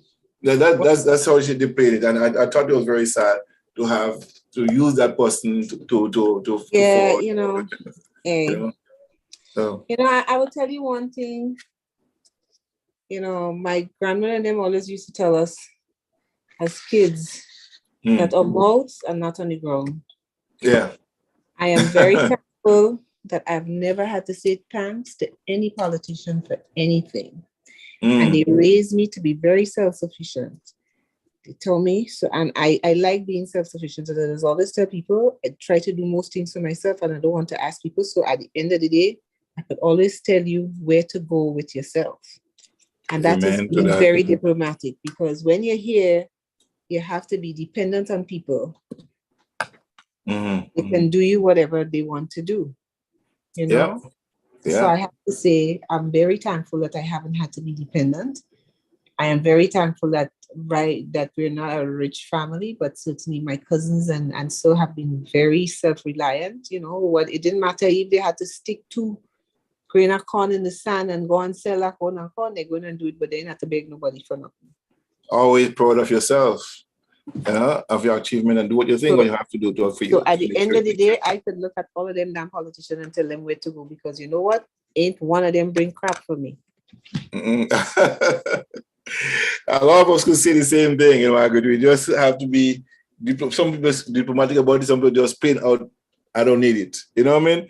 And let me take a commercial break. I want to promote the same event, Miss Tracy Grant Lewis. Let me put that up, and we're going to create some traction. We need to get some fundraising for. And Louis, can you put up that GoFundMe page again for us today, so we can have that done? Where is Miss Tracy Grant Lewis? Yeah. So let me play this piece for her.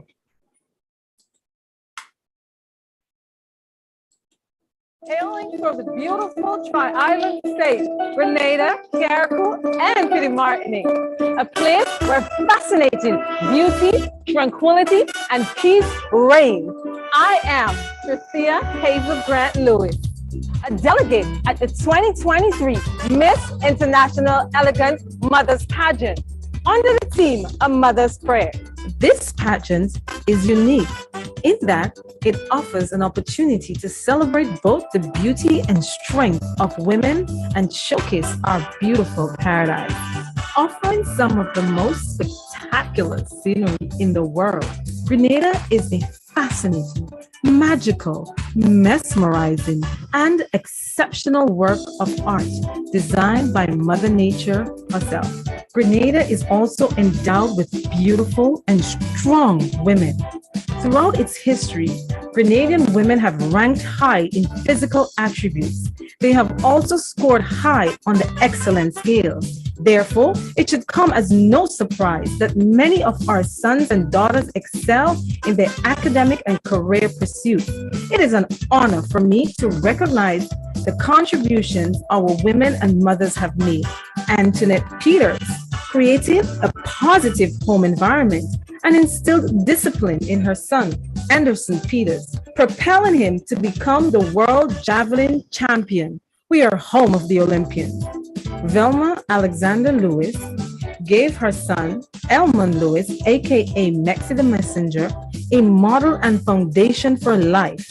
Today, he is a proud husband, my husband, father, reggae artist, and an astute businessman. Don't bother about my new brother, don't bother about my new sister, leave it. Give thanks and leave it. It is with great pleasure I accept the invitation to compete on this platform in the 6th annual Miss International Elegant Mothers Pageant, taking place in St. Martin on Saturday, May 13, 2023. Joining the throng of mighty women and mothers who have played vital roles in the development of good families, laying the foundation for a good society. Let the judging begin. Yes, let the judging begins. Yes. And I say, yes, let it happen. Let it rain. Let it rain. Let you bring back that crown to Grenada, Carriacou, and Petite Martinique. Yeah, you know, I would love to see it happen. You know, I believe that, you know, we all should support her and send. I think every time you love and like, she get 10 points going into the competition. So please go on the page. I think I shared, Louisa shared it. So go on there, guys, and click like and love and share. All right, so she's getting 10 points. Oh, wait, that's on her face on Facebook? Yeah, you go on her Facebook page and just the like it and share it. Yeah, she get 10 points going into the competition. So it's a good thing for her. If more of us like it, you know, the more the better, the more the merrier, and the sweeter it is. Boy, another shooting again. Where in New York again?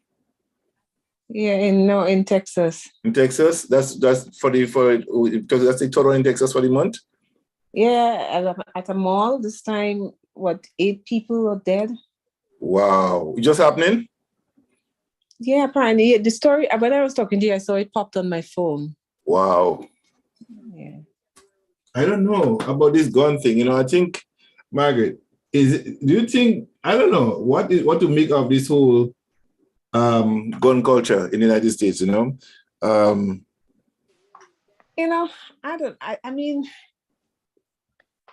I don't know.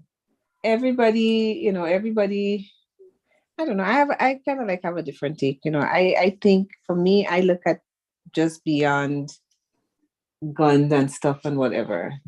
My thing is, this is by nature a violent country. I mean, in terms, it teaches people that the means to solve problems is by using violence. Yeah. Right? Yes. So in its policy, when something happens with another country, before they think of negotiating or talking it out, they bomb it. They bomb it up. Right? Yeah. So and you see that play out in life here. I mean, you look at games. I always look at sports here. I'm not saying that people don't fight in other countries, but here's this. I mean, you look at hockey, they fight. They're fighting. You look at basketball, they fight. You look at football, they fight. American football at that. Yes. So my thing is, it's just violent. You teach kids very early to whack the next person on their head. If there's a dispute, you don't teach kids here, how about some sitting down and talking about it here? No, it's let's whack them. So what's the difference between whacking somebody with a hockey puck and taking out when you don't get your way or when you don't agree with the person, and taking a gun and blowing people's heads off the back? Because people end up being dead with a gun? Yeah, people end up being dead with a gun. But the reality is, you have told people that the way to solve every single problem here is with violence. Yeah. You know something, but why, like, for example, you don't have, I mean, we see gang violence in Canada, right? Where there are a lot of shootings going on, right? It's a bigger problem. We have 13-year, 14-year-old carjacking people now. You know that they're not working for themselves. They're working for somebody, right? I mean, carjacking somebody and take the car from them, a 15-year-old, 16-year-old. What are they doing with those cars? The natural dry ride. They sell it to somebody paid them $300 or $200 to get this car, right? And these vehicles are shipped to Europe, right? Then you have the gang warfare where people walk up to a guy's house, go to the house and shoot him and kill him, right? You might be seeing these two gang people might see somebody in the street, and the rivals, right? They have a beef to settle and they shoot and kill each other. But you have a situation in the United States where a kid, 14-year-old, will walk into a school and there's murder set of people. What happened? Is it Romania last week? Yeah, and actually there were 2 shootings there like the same day, right? I think that was yesterday, wasn't it? Yeah, because there was a school shooting, and then during the day, because I normally keep I play NPR at work, and then of course you get all these pop-ups, and I think I was listening to BBC News at the time, and I heard them talking about another shooting with somebody that kind of like went from place to place, just shooting people. Yeah, but then one of the commentators came on and said that after the breakup of the thing, that almost everybody had a gun, and this whole stuff. There was another, like a sidebar story about that. Yeah. But think about it. Look at Croatia for years, right? After 2002, U.S. invasion bomb, the UN, what do you call them again?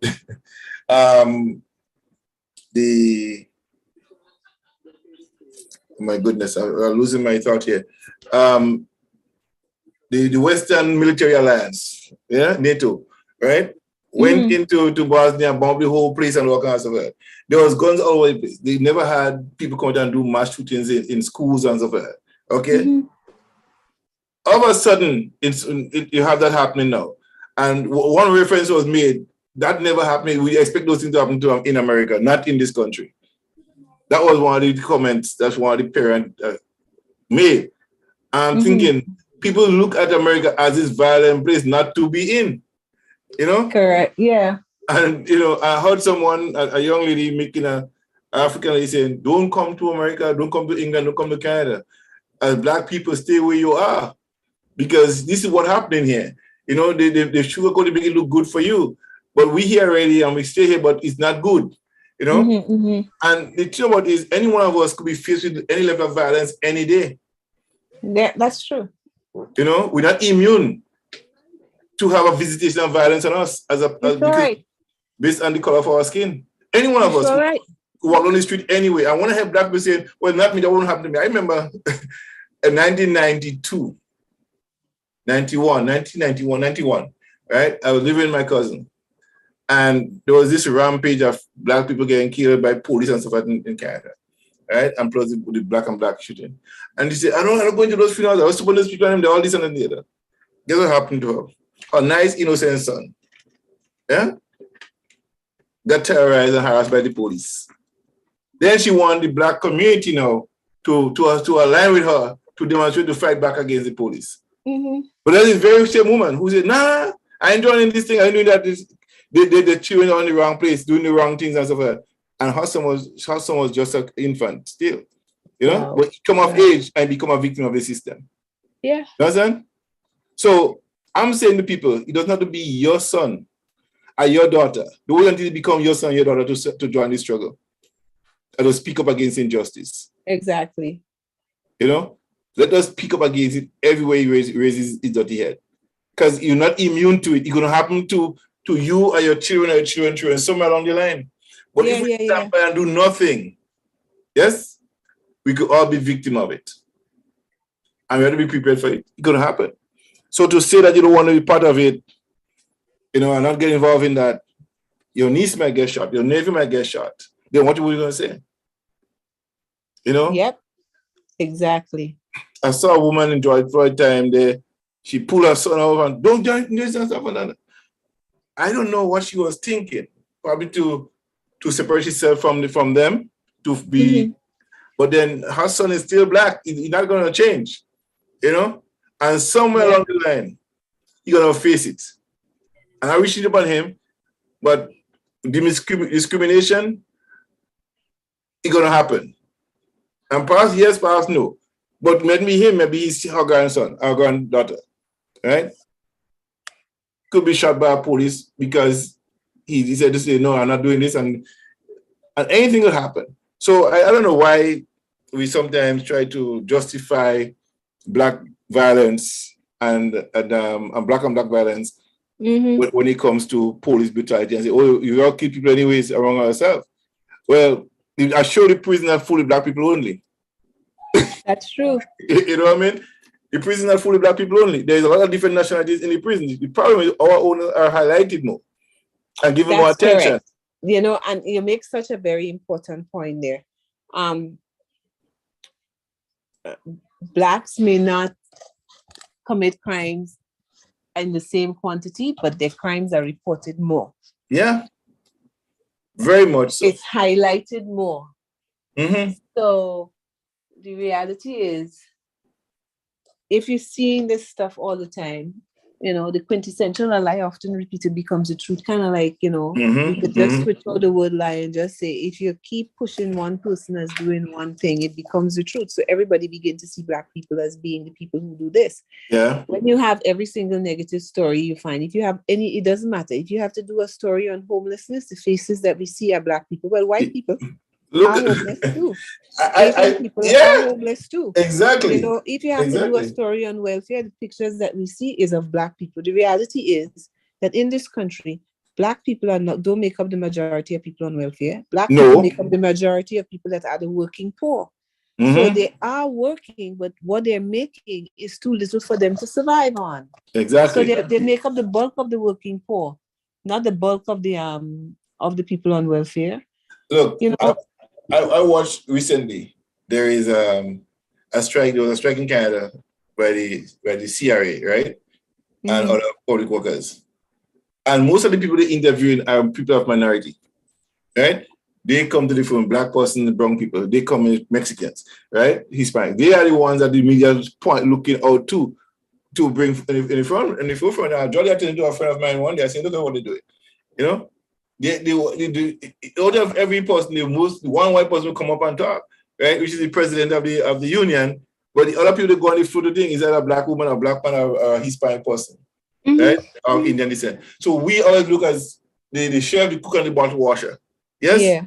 Yeah. So we always in the fine line, you know, for those things. Every time there's even in crime, when crime is committed, a black person committed crime, guess who they use as the police force to come up in front and talk? A black police officer. Of course. You know what I mean? He's become the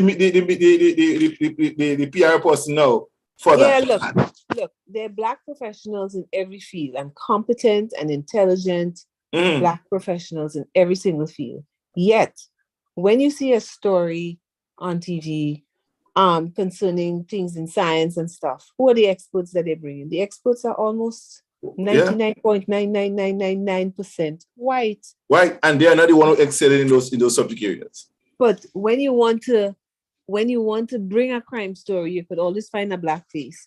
Yeah. When you want to attack another black person, you could always find another black person to attack another black person. And we're so friggin' stupid. I forget online, you know. It's like when I hear I get into things sometimes it just drive me nuts. But yeah, you know, we are so stupid. We always fall into things and ready to jump, you know, because we so want to be in the thing. We're ready to jump up and be ready to tear down the other person. Yeah, you know, there are other communities you will never see them getting up there and criticizing another of their own. We are the only group of people that will always be ready to come front and center to criticize our own. I mean, and don't get me wrong. I mean, I don't want to sit down and say that, you know, if something is wrong, that you shouldn't speak about it. I'm not saying that you should give us a pass, you know, whatever. But I mean, you need to think about something sometimes. I said something at work the last time with some people, right? I watched a news article in the Sun, I think it was. Sun is always dropping off. So there's an article in the center of the page, right?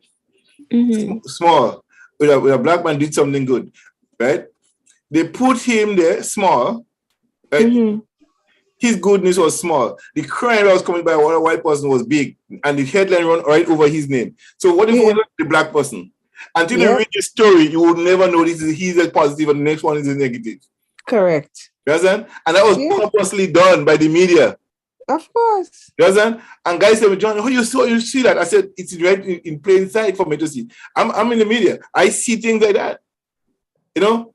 And if sometimes they run out stories, those something that have been in the paper for a week, 2 weeks, don't no traction, all of a sudden they don't have no news to bring to the front page. Like it just appearing. It's just happening. But they cultivate a certain mindset in us, right? And in society, not just black people, but white people as well. So when they see a black person, first they grab they catch the purse. The person that will most likely to steal a black white woman purse is another white young person, homeless person, right? If a white child go missing, that black man will get that child to the parent and put it in position than a white person. And it is proven. Yeah? So we are always, the media always find places and ways to demonize and with the system. And that's why I say it's important for black media to take a conscious look at what they're producing out there. Yeah. What they're putting out. And I said to these people all the time, you would never find Gem FM in that predicament to create an environment where we will be degraded. Yes? We going to produce and have this honest and discussion on people, places, and things about us. Right? We would never see me in a way really put a story out with a negative, really negative, without a discussion about what could be done better. Yeah? Yeah. We have to have that the music that we play must be, like I think Black Wizard, the song I used to sing when I just started, my music must be educated, must be motivation, must be innovative. You understand? It have to be. When you listen to the music on Jam FM during the day, it have to be something empowering for you. Right? The lyrical content must shift your mindset. I remember a friend of mine at work, God bless his story, died now.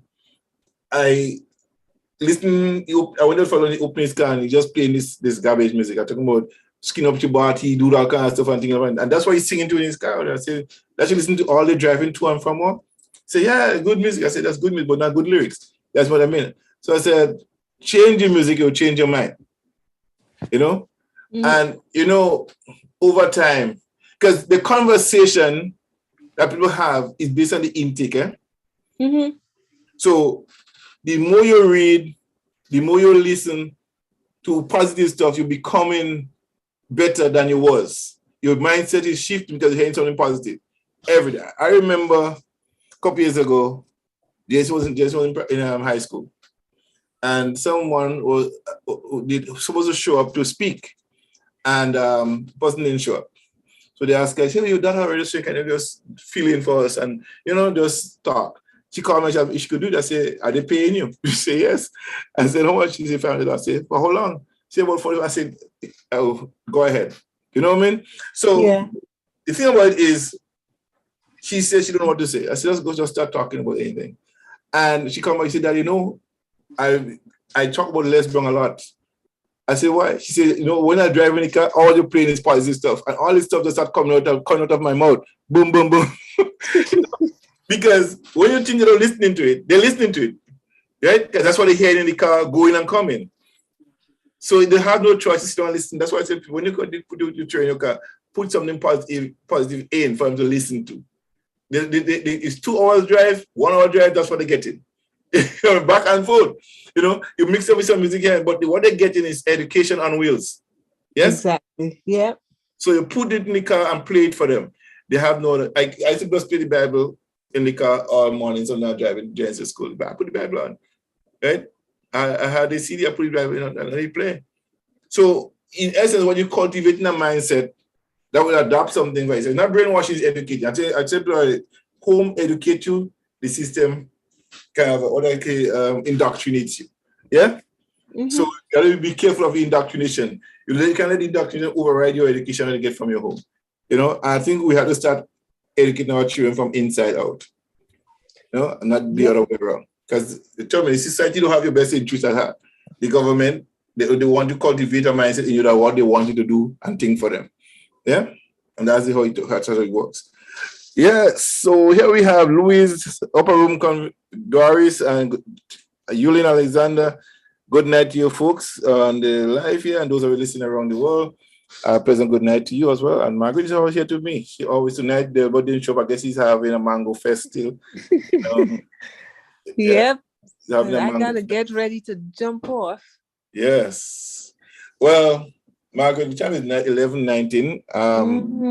Way past my bedtime. Way past your bedtime, yeah.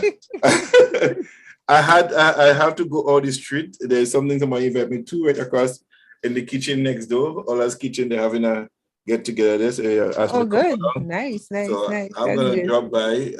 Those of you in Toronto and looking for a place to eat some good oil down every Saturday, Ola's Kitchen, 477 Oakwood Avenue. And if you're in Grenville, looking for a place to eat in Grenville, Cookies Pastry Delight and Ben Jones Street in Grenville, go there and let them know you're on Gem FM. It's always a pleasure to be here on Saturday night, Saturday morning. And I hope if Margaret, when she's not doing laundry on Saturday morning, could probably join us, Most women do laundry on Saturday morning. I don't. I don't. By that time, my laundry is already done. Yeah. I remember every Saturday morning was a river. I don't know if you look up in Grenada and go up in the countryside, there was a river moment. Yeah? You go to the river to wash clothes. Go to the river to wash clothes. Yeah. I don't know. I just love the Saturday morning by the river. Going and wash your clothes and stuff like that. I remember my late wife used to go in the river every Saturday morning and wash clothes. After she finished making blood pudding, to clean up everything, river time, laundry. Yeah, she go down there and then come back and spread it out. And, some are spread by the river, some again spread by the home, And then go back and pick up your clothes because nobody steal your clothes by the river. You know what I mean? There's no, you can leave your clothes there and come back. Oh, and yeah, go yeah. back Those your are the days you can't. I wouldn't do that today, though. No. Yeah, things have changed, you know, but I used to enjoy those moments, you know. You go by the river and bathe and fish and cook by the river and stuff like that. I this time I go to Grenada, I'm looking for a good riverside pot. Yeah. Somebody some fish, some freshwater fish, you know, and crayfish right by the river there. And we should have. What freshwater fish you guys get? Well, from the river. I mean, I know crayfish, but what you get freshwater fish? Well, yeah, man, you get good big gen and what do you call them, joel and all kinds of nice fish, man. Yeah, yeah. By the river, you're getting big, like good sized fish, like, you know, 5, 6, 7 inches fish, big. You hold them, yeah, man. Like some of the fishes down closer to the bushry side, you get some nice big fishes over there. Oh, okay. The guys used to set baskets, right? They just put a bunch of stone, create a current, right? Right. And then they make a cone-shaped basket, right? And so there's a certain current. So when the fish come down, they get trapped in those baskets. So they line the river, across the river with stones, right? Close by enough to fit the basket between. Right. So when the guy come in the morning, they're going to leave the basket and there are fishes in it. Because when the fish go, there's no way out, you get trapped inside, you can't come back out. Right. So yeah, guys go. Sometimes people go and leave people basket, you know, because people know, like, you know, this John put his baskets there, but there's some people who just vindictive, just go and thief out John fish from the basket. But that's a rare case, but most people know who this person is, put the basket down. People don't really, you know, there is some vindictive person. Like kids want to go and make a fish broth, they'll go and leave somebody's basket and get a fish and go and to their phone line.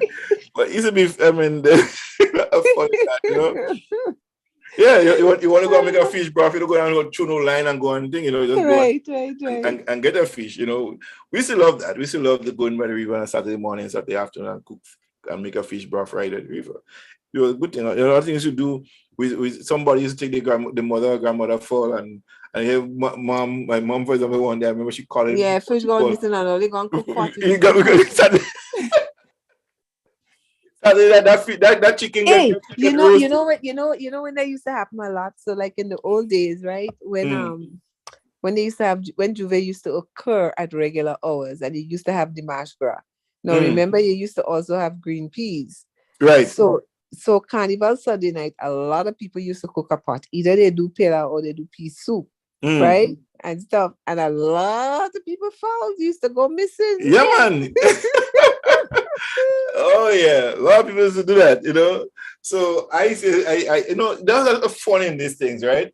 That your mother you're being partly cooked this Saturday, and you know your fall, like you take the fall, or your cousin or somebody neighbor take the fall, you know. And I know you're eating your own fall Saturday morning. And on Sunday morning, your mother been watching that cock to hold and the kids Sunday morning for dinner, right? Yeah. And she called it, where is this cock? Where is this? You know? Like, right? Down inside somebody belly, boy. Yes. Oh, I remember that they used to say, come.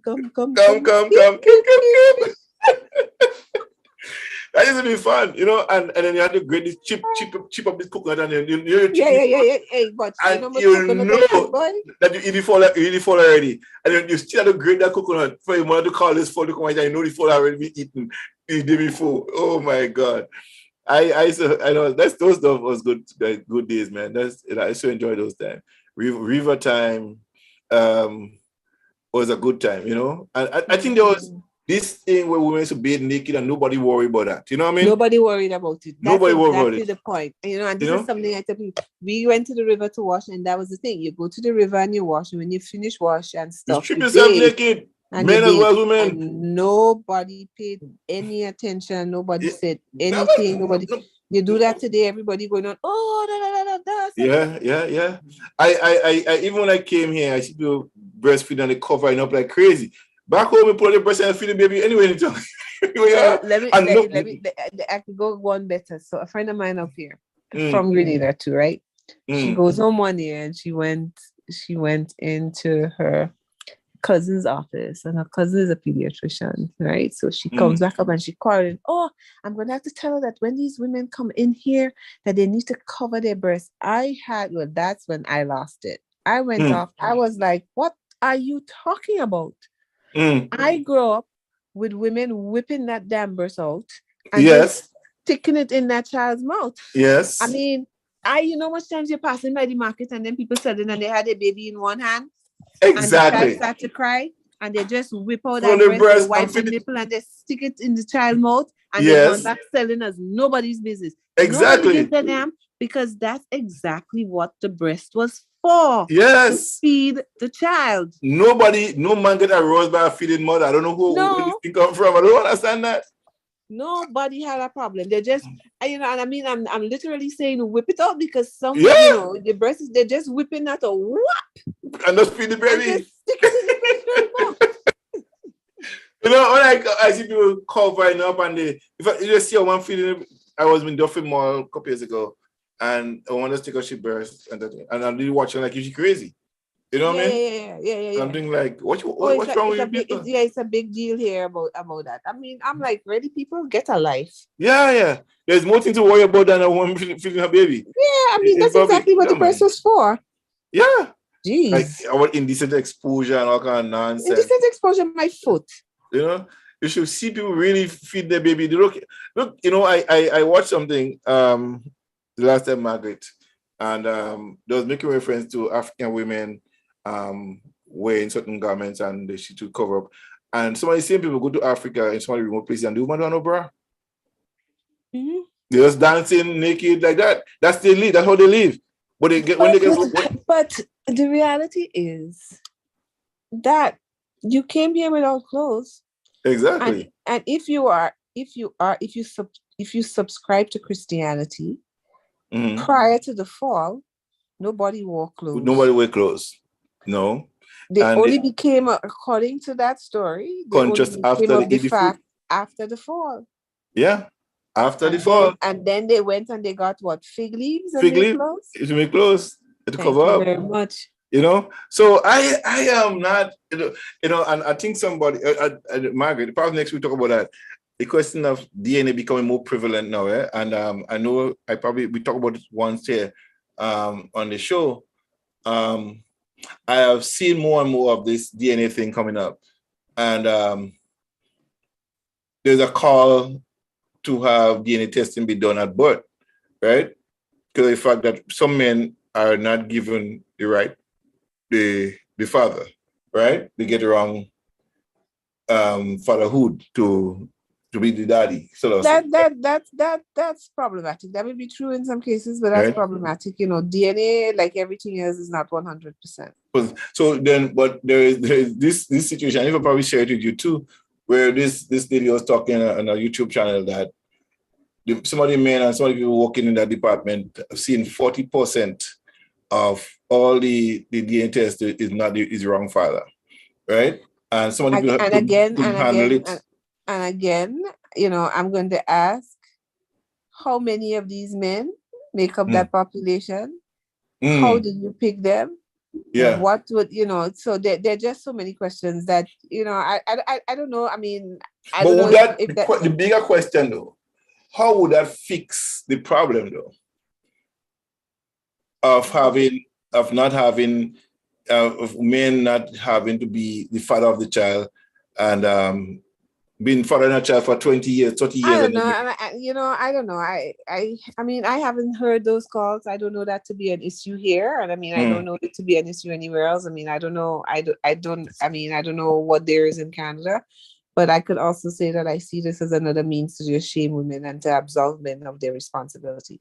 Well, I don't think in most cases, I don't think at so many cases I saw and some of the shows like US shows and stuff like that, right?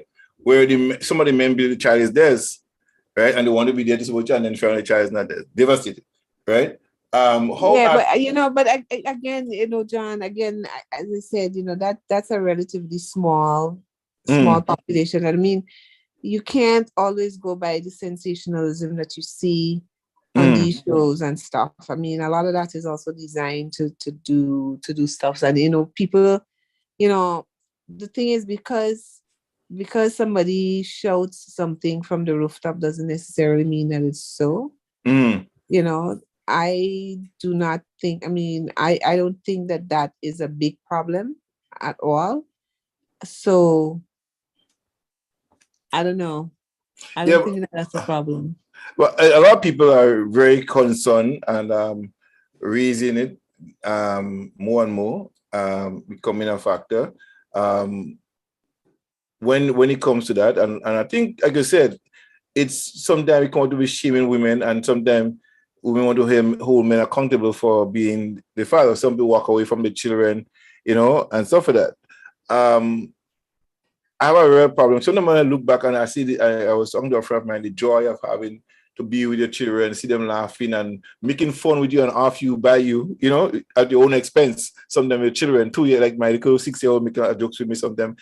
Oh, daddy, you have a bald head, right? And she want to shine it. She want to grab you on the buffet for you and stuff like that. And all these things like that. We went to the Paris studio the other day, and she make a joke with me in public like that with other things, and she, I don't walk next to you, my father.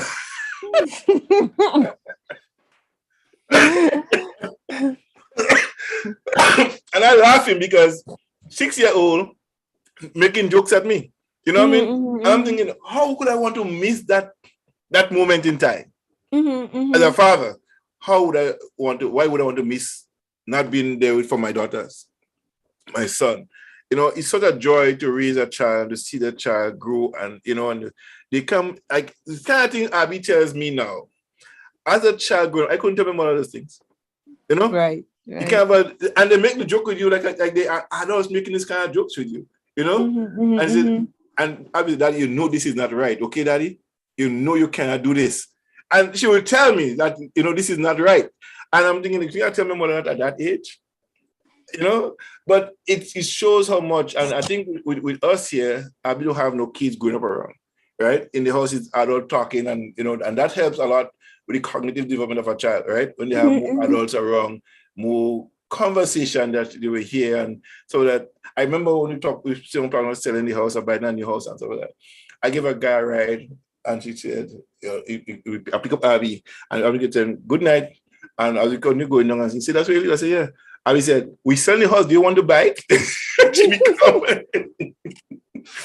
The house is for sale, you could buy it, if do you have the money to buy it, you could. And she just take away on just having, the thing. And then when the real estate person came here, and we all sat down, around the table, and she said, I want a house with a swimming pool in it.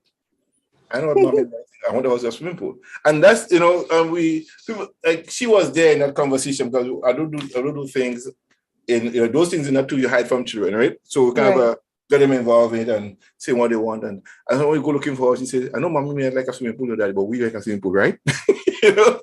So we had to convince mom to get a swimming pool to be part of the swimming pool. Right. And that's the 6-year-old telling you those stuff. So she already understands those things, Yeah.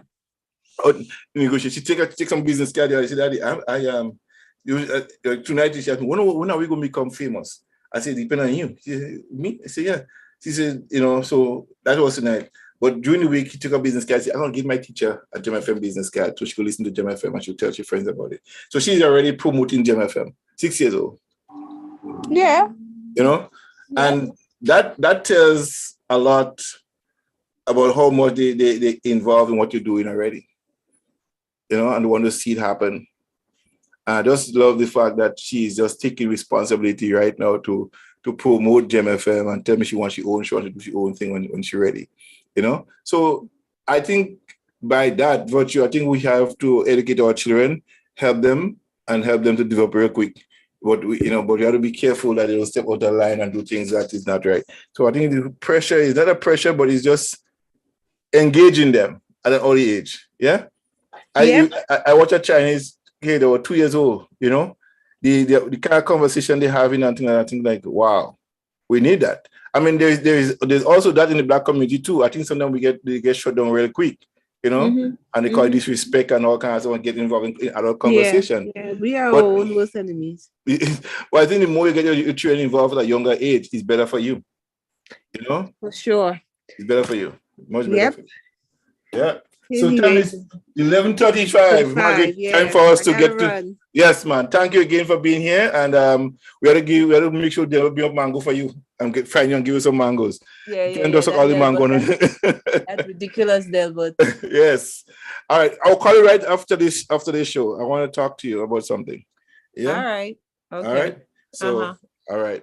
So blessings, guys. Again, it has been a plum pleasant pleasure. What a privilege being here tonight with Margaret Francis, our number one student. She's always in class on time. So again, to those of you listening to Gem FM out there, please love, like, and share. And don't forget to support Miss Tricia Grant Lewis as she get ready to go to St. Martin on the 13th of May to represent Grenada at the International Elegant Mothers Pageant taking place in St. Martin. So please love, like, and share. Visit her link and love and like and share it. You get 10 points going into the competition. So I want you to, give it the attention and donate, make a donation. All right, I'll go for my page for that as well. And they could send out the money directly through Western Union. All right, to Tricia Hazel Grant Lewis. You could do that donation directly there. All right, so here is Miss Tricia Grant Lewis.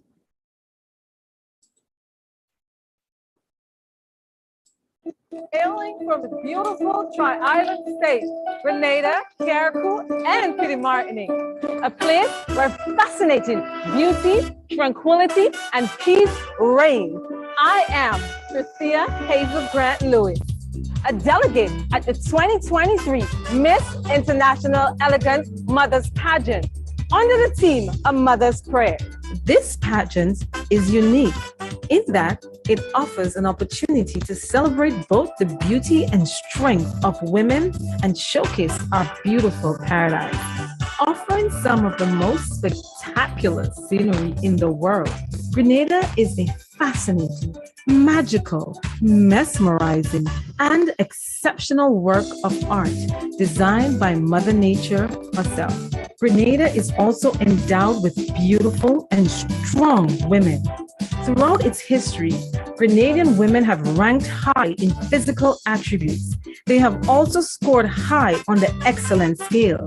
Therefore, it should come as no surprise that many of our sons and daughters excel in their academic and career pursuits. It is an honor for me to recognize the contributions our women and mothers have made. Antoinette Peters created a positive home environment and instilled discipline in her son, Anderson Peters, propelling him to become the world javelin champion. We are home of the Olympians. Velma Alexander Lewis gave her son, Elman Lewis, aka Mexi the Messenger, a model and foundation for life. Today, he is a proud husband, my husband, father, reggae artist, and an astute businessman. Don't bother about my new brother, don't bother about my new sister leaving. Give thanks and leave it. It is with great pleasure I accept the invitation to compete on this platform in the 6th annual Miss International Elegant Mothers Pageant taking place in St. Martin on Saturday, May 13, 2023. Joining the throng of mighty women and mothers who have played vital roles in the development of good families, laying the foundation for a good society. Let the judging begin.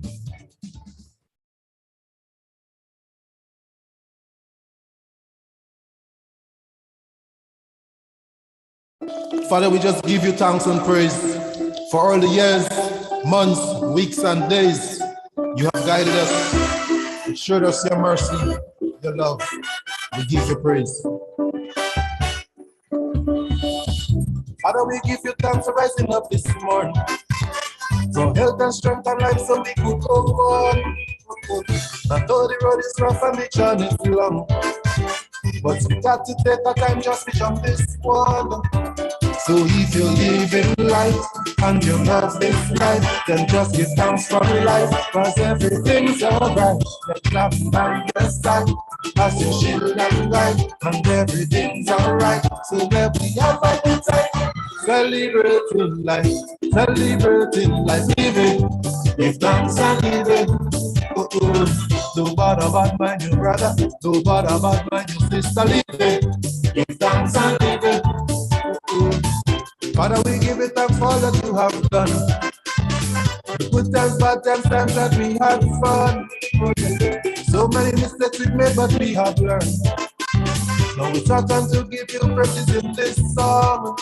So if you live in life and you love this life, then just give thanks for life, cause everything's alright. The job is by your side, as your shield and guide, and everything's alright. So let we have a good time, celebrating life, living. Give thanks and living.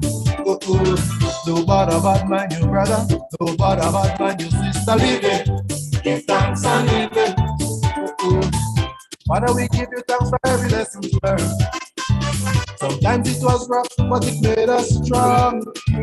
But behind them the wicked we have overcome. So now we give you praises as life goes on. I know I'm living life, cause I love this life. I love this thanks for life, and everything's alright. I've got you by my side, as my shield and light, and everything's alright. So let me have my good time, celebrating life, living. Give thanks and living. Don't bother about my new brother, don't bother about my new sister. Living. Give thanks and living.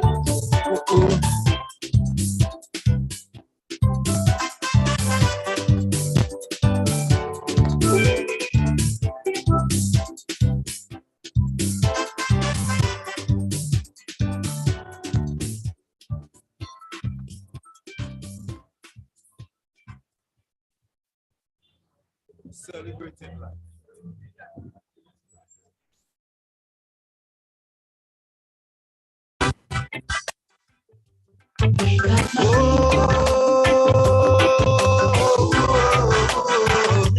This is for my people, yeah. Now wake up, my people. Open your eyes. Stop living this life so carelessly. Stop living blind. Do we really believe only if we see? There's no wonders, no sign. I should do it till the earth start crack open, the sun start shine. Now wake up, now wake up, now wake up, my people. Wake up, now wake up, now wake up, my people. Things are not always what they seem. Wake up, now wake up, now wake up, my people. Oh yeah. Wake up, now wake up, now wake up, my people. For too long we've been living in bondage mentally. Take away the chains from our hands and our feet. Tell us we're free, but yet they want to control our lives, our destiny. But who are best to hear will hear, who are best to see will see. So wake up, so wake up, now wake up, my people. Wake up and live. Wake up, now wake up, now wake up, my people. Things are not always what they seem. Wake up, now wake up, now wake up, my people. Oh yeah. Wake up, now wake up, now wake up, my people. For what has been hidden from the wise and the prudent shall be revealed unto the babes and the sucklings, Lord. What was been hidden from the wise and the prudent shall be revealed unto the babes and the sucklings. What that means. Wake up, now wake up, now wake up, now wake up, my people. Wake up and live. Wake up, now wake up, now wake up, my people. Things are not always what they seem. Wake up, now wake up, now wake up, my people. Oh yeah. Wake up, now wake up, now wake up, my people. Now wake up, my people. Open your eyes. Stop living this life so carelessly. Stop living blind. We really believe only if we see. There's no one, there's no sign. I should wait till the earth stop crack open and the sun stop shine. Wake up.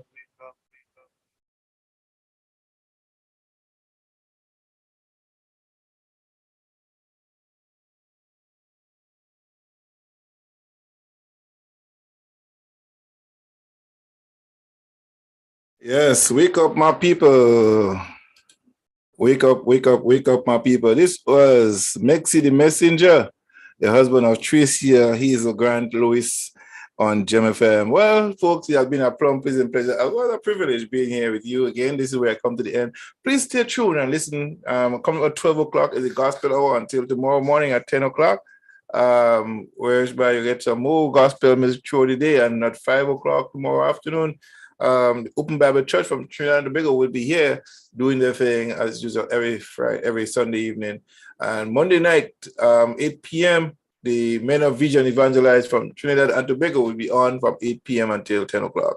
So Tuesday night coming up is the Developing Intimacy in Marriage show with Joshua John Kelly's Minister June Texman Warren, Veronica Elvin, and Doris Maureen Childs. This is the crew, and anyone feel free to join us and just love, like, and share. Wednesday night, Hot to Hot with Texman Warren and Olivette and Teresa Dale Calise. We'll be having Hot to Hot this Wednesday night coming up. Yeah, so that is it for now. Until further notice, there's a show to come up on the Thursday night with Minister Pastor Liam Bogo Cornwall will be here doing his thing on Thursday night, a biblical discussion on the Bible. Yes, nothing else but Bible discussion right here on Gem FM. 106 is coming soon to you right here on Gem FM. More love, more like, more flow right here on Gem FM. If you need to advertise your business, feel free to send us a link and we'll negotiate. We'll talk about it and see how we can help you promote your business right here. Don't forget to check out 477 Oakwood Avenue, Ola's Kitchen and Cookies Pastry Delight in Granville, Nigeria. A different book list, 779 Batter Street in Toronto. Check them out. Let them know you hold it on Gem FM. God bless. Have a wonderful night.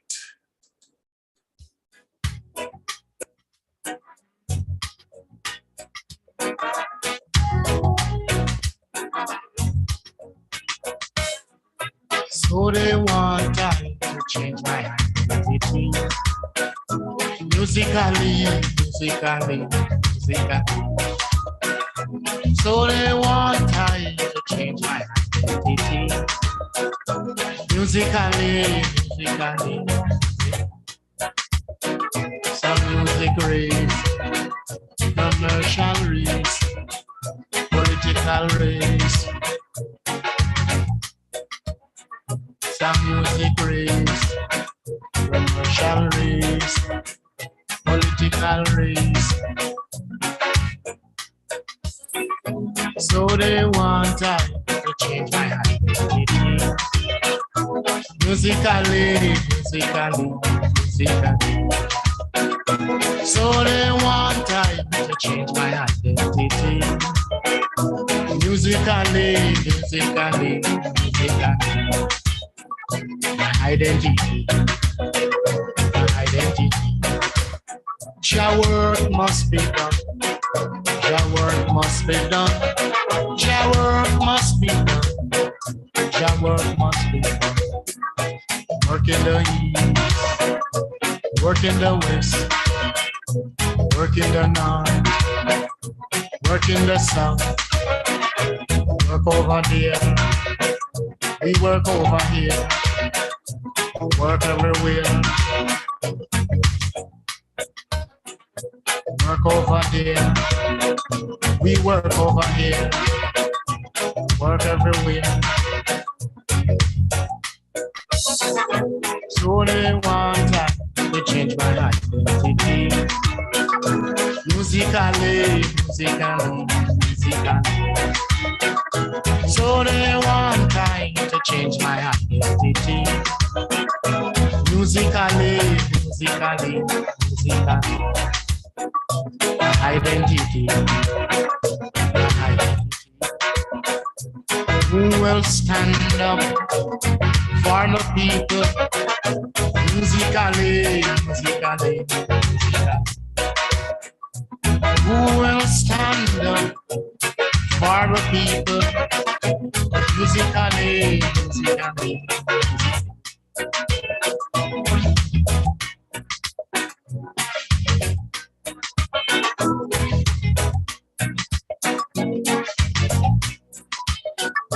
so they want time to change my identity. Musically, musically, musically. Identity, identity. Musically, musically. The people is for the music. The music is for the people. Musically, musically, musically.